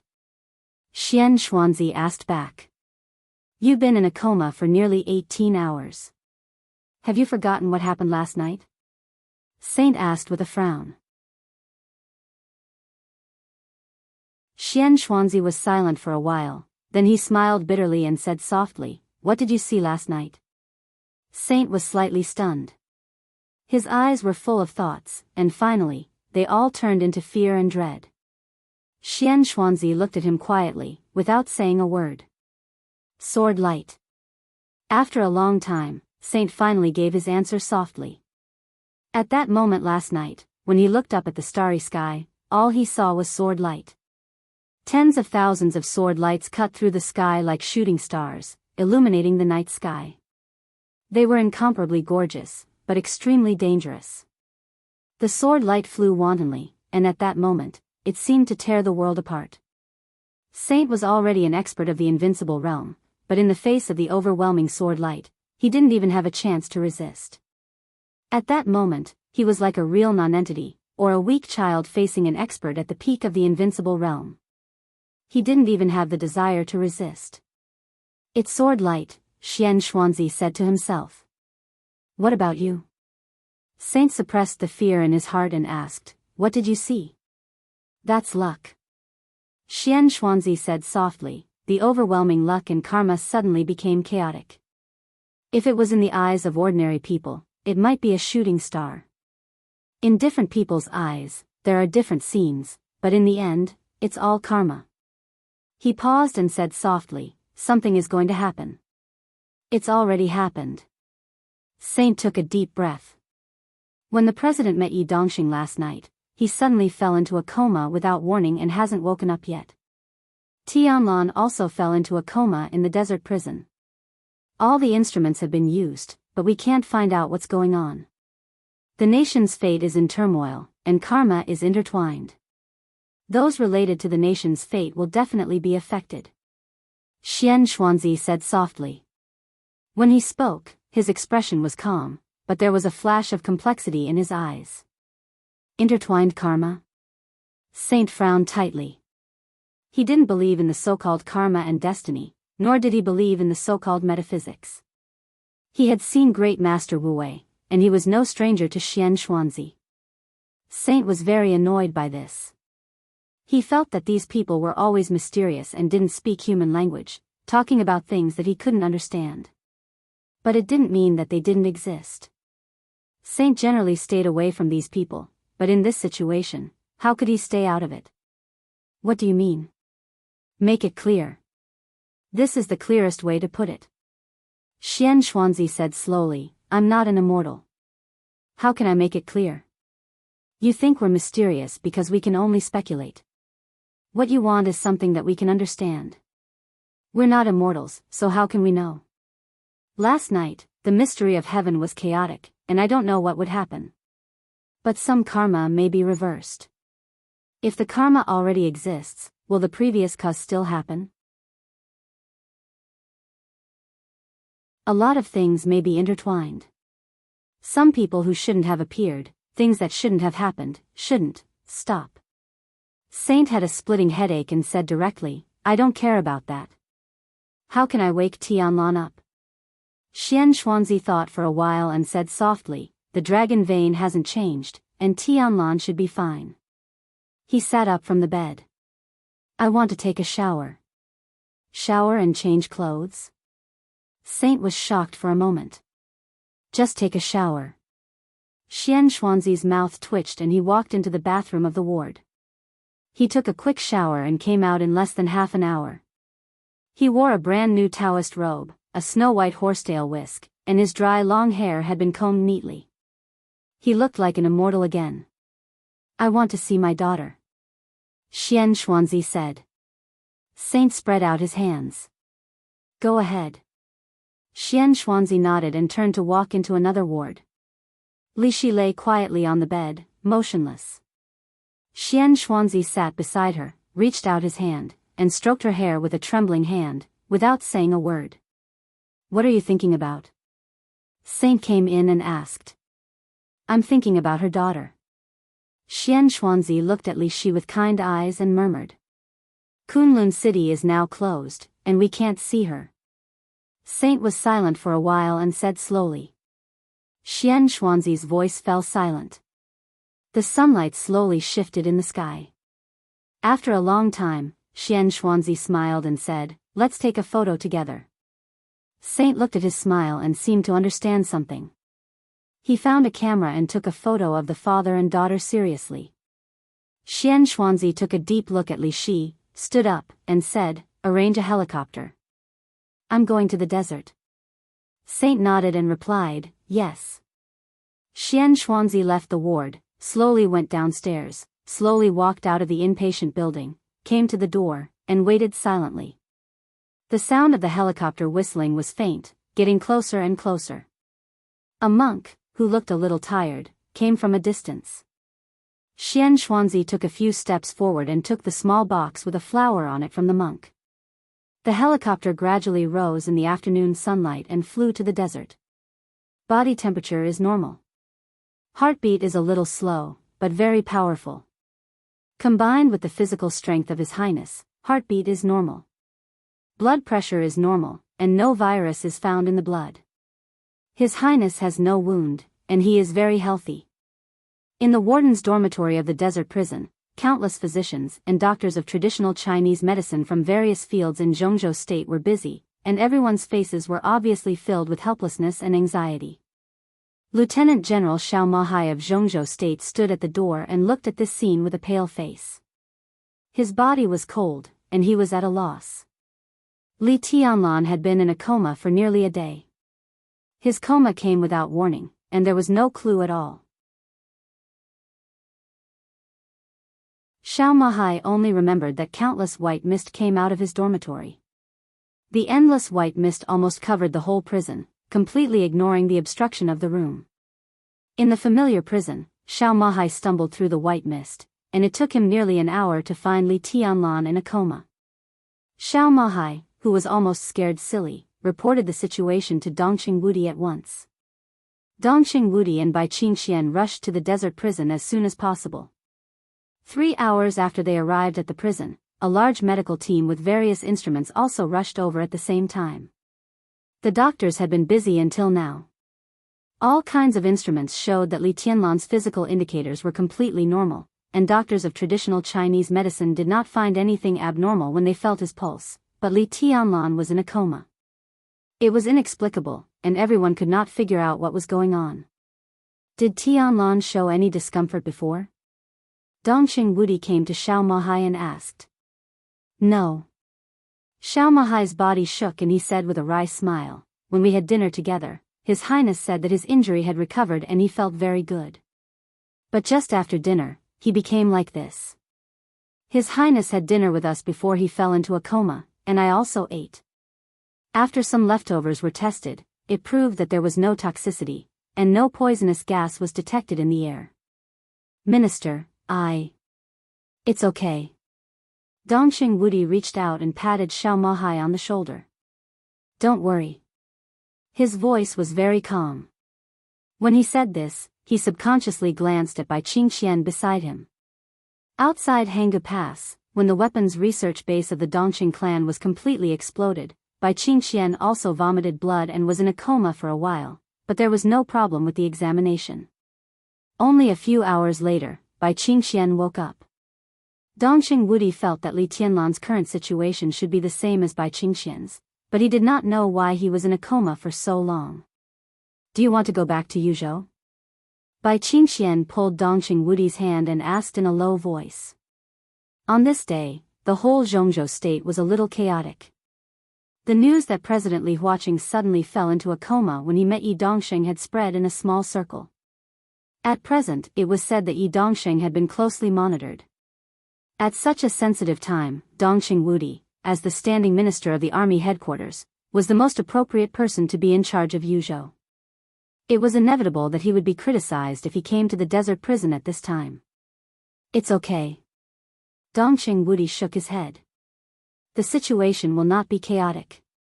Don't worry. Bai Qingxian nodded and looked at Li Tianlan in the room with some concern and worry. In her sight, Li Tianlan's body lying on the bed suddenly moved. Then he sat up all of a sudden. The helicopter landed slowly less than 60 kilometers away from the prison. The wind and sand all over the sky roared and surged in the desert. In the long distance, the desert prison was only a vague outline in Xian Xuanzi's eyes. Xian Xuanzi got off the plane and stared in the direction of the prison, silent like a statue. Master, what's here? The pilot followed him off the plane and asked in confusion. There's sand here. Xian Xuanzi smiled and looked into the distance. The desert prison appeared and said softly, "This is the place." The pilot blinked and was a little puzzled. Xian Xuanzi glanced at him and said with a smile, "Master, sorry to trouble you. I just want to come here. Now I'm here, you can go back." The pilot took a serious look at Xian Xuanzi and asked again, "What about you, master?" "Don't worry about me." Xian Xuanzi smiled and shook his head. "Goodbye." The pilot hesitated and nodded. He got on the helicopter and glanced at Xian Xuanzi again. Xian Xuanzi smiled and waved his hand. The helicopter slowly rose into the air and gradually went away. Xian Xuanzi sat down facing the desert prison. He took out the earthen jar that contained the fate of the world and carefully placed it on the ground. The wind and sand in the desert gradually quieted down. Like a dragon that shows its head but never its tail. In that case, it's better to never see it again. Xian Xuanzi whispered to himself. His eyes became dark, and the countless chaotic secrets of heaven and karma last night seemed to appear in his eyes again. Thousands of karma and countless luck rose and fell, intertwined, collided, and were in chaos. From the moment he opened his eyes, he already knew what he was going to do. Xian Xuanzi looked at the flower in front of him and suddenly laughed. He took out a small knife, reached out and cut his finger, sprinkled the blood on the flower, and whispered, "Flowers bloom." Countless wind and sand spread out in all directions with Xian Xuanzi as the center. The fate of the world, which looked extremely weak and delicate and could not withstand the dryness of the desert and the sun, kept trembling. It grew bigger and bloomed at a speed visible to the naked eye. Xian Xuanzi watched this scene quietly. His white hair was burning crazily, becoming shorter and shorter. The air gradually twisted. There seemed to be an invisible flame burning. There was no fire, but it was extremely hot. Xian Xuanzi looked at the flowers in front of him and laughed. Oh, Wu Wei, it was not until this moment that he vaguely understood that there might be destiny in this time, but neither heaven nor fate could be defied. He and Wu Wei had disturbed too many destinies, plus some other reasons, which led to the disorder of karma last night. He wanted peace. There was destiny in this world. But there was no need for the so-called guru. The fate of the world kept blooming in front of him. A patch of green appeared in the desert, and a large number of flowers kept blooming. Xian Xuanzi's whole body seemed to be burning in an invisible flame. Before his consciousness returned to the darkness, he closed his eyes and whispered, "Flowers fade." The setting sun of the dusk completely fell. At the moment when day and night alternated, a large number of flowers quickly withered. The wind blew in the desert at night. The wind and sand were rolling and whistling. The fate of the world had disappeared. The flowers completely withered. Everything returned to silence. Xian Xuanzi, flowers, green grass, all disappeared, and there was no trace of their existence. At this moment, Li Tianlan opened his eyes. Li Huaqing raised his palm. Li Guangtu, who was still in Tiannan, found the white mist in the meditation room. On Mount Dibing, countless white mist from the south poured into Li Dongqing's body. Similarly, countless white mist floated out and rushed to the desert. The dragon moved its head but not its tail. They would never see each other if they were not supposed to.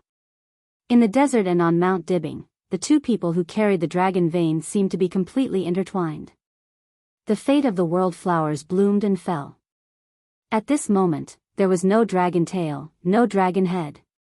Both of them carried the complete dragon vein, but they were different dragon veins. Li Dongqing slowly lowered his head. "Are you really summer solstice?" He didn't know summer solstice, or he had never seen summer solstice in person. He knew summer solstice, but what he saw before was the tombstone and the portrait. "Your name is Li Dongqing?" Summer solstice endured the pain in her body, and her face became paler. She had never seen Li Dongqing. Li Dongqing didn't answer. He just looked at Beihai in the distance and took a deep breath. At this moment, he finally understood why he couldn't contact the people of the Sword Dynasty in Beihai, and finally understood why no one greeted him at the airport. Too many inconceivable doubts turned into a faint surprise. He laughed. "Why am I here?" Summer solstice took a deep breath. The sword god of the Sword Dynasty in front of her might only be inconceivable, but in her heart, there was only horror. Like the stormy waves on the surface of Beihai in a storm, the huge shock and disbelief constantly impacted her cognition. Li Dongqing stood in front of her, real and not fake. Mount Dibing was split in half by a sword. Summer solstice couldn't explain this power. She had never thought that someone could be so powerful. Li Dongqing glanced at her. There was some eagerness in his eyes. He didn't know why he came here, but he knew that he might be able to see the person he met. Li Dongqing waved his hand. The white mist surged. Azura and Dongqing instantly crossed Mount Dibbing and appeared in front of him. Li Dongqing glanced at summer solstice. If you are summer solstice, then Wang Tianzong should also be here. His voice was indifferent and cold. No matter where he is, ask him to come back. I will take his head before dawn. In the hazy mist, Li Dongqing walked in. The three disappeared instantly. A gust of wind blew over Mount Dibbing. Snowflakes fluttered, and the air was bone-chilling. The white mist was mighty, covering the surface of Beihai from the stage of formidable person instantly. Dongqing heard the sound of waves. The sound of water went away, getting farther and farther. Her feet stepped on the ground, and she looked at the picture in front of her. Where is this? Liaodong Provincial Government. Li Dongqing said. The figure hidden in the white mist directly walked in, and the next second, he had already appeared in the speaker's office. He reached out his hand. Before he knocked on the door was opened. The speaker, who was in a hurry to go out, walked out of the office. The moment he saw Li Dongqing, he blinked, and his face suddenly changed. Then he showed a humble smile. Your Majesty, you, Li Dongqing's heart suddenly sank. You know me? He took a deep breath and said slowly. Without waiting for the other party to answer, he had directly turned around. The white mist was faintly discernible. Azura and Dongqing were wrapped in the white mist without any power to resist, and they crazily moved forward. Vaguely, Dongqing saw the snow mountain. The snow-white scene flashed away. The sea was already under their feet, and the waves were instantly far away. The road was crazily retreating, and the night view of the city and the desolation of the parish were constantly flashing. Dongqing didn't know how long it had been. The night seemed to be still, but it also seemed to be late at night.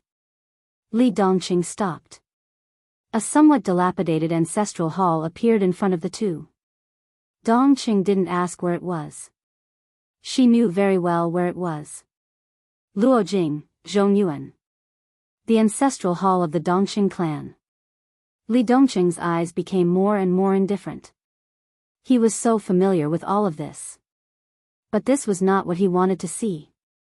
The ancestral hall was instantly left behind. The highway, the mountain, and the lake all retreated.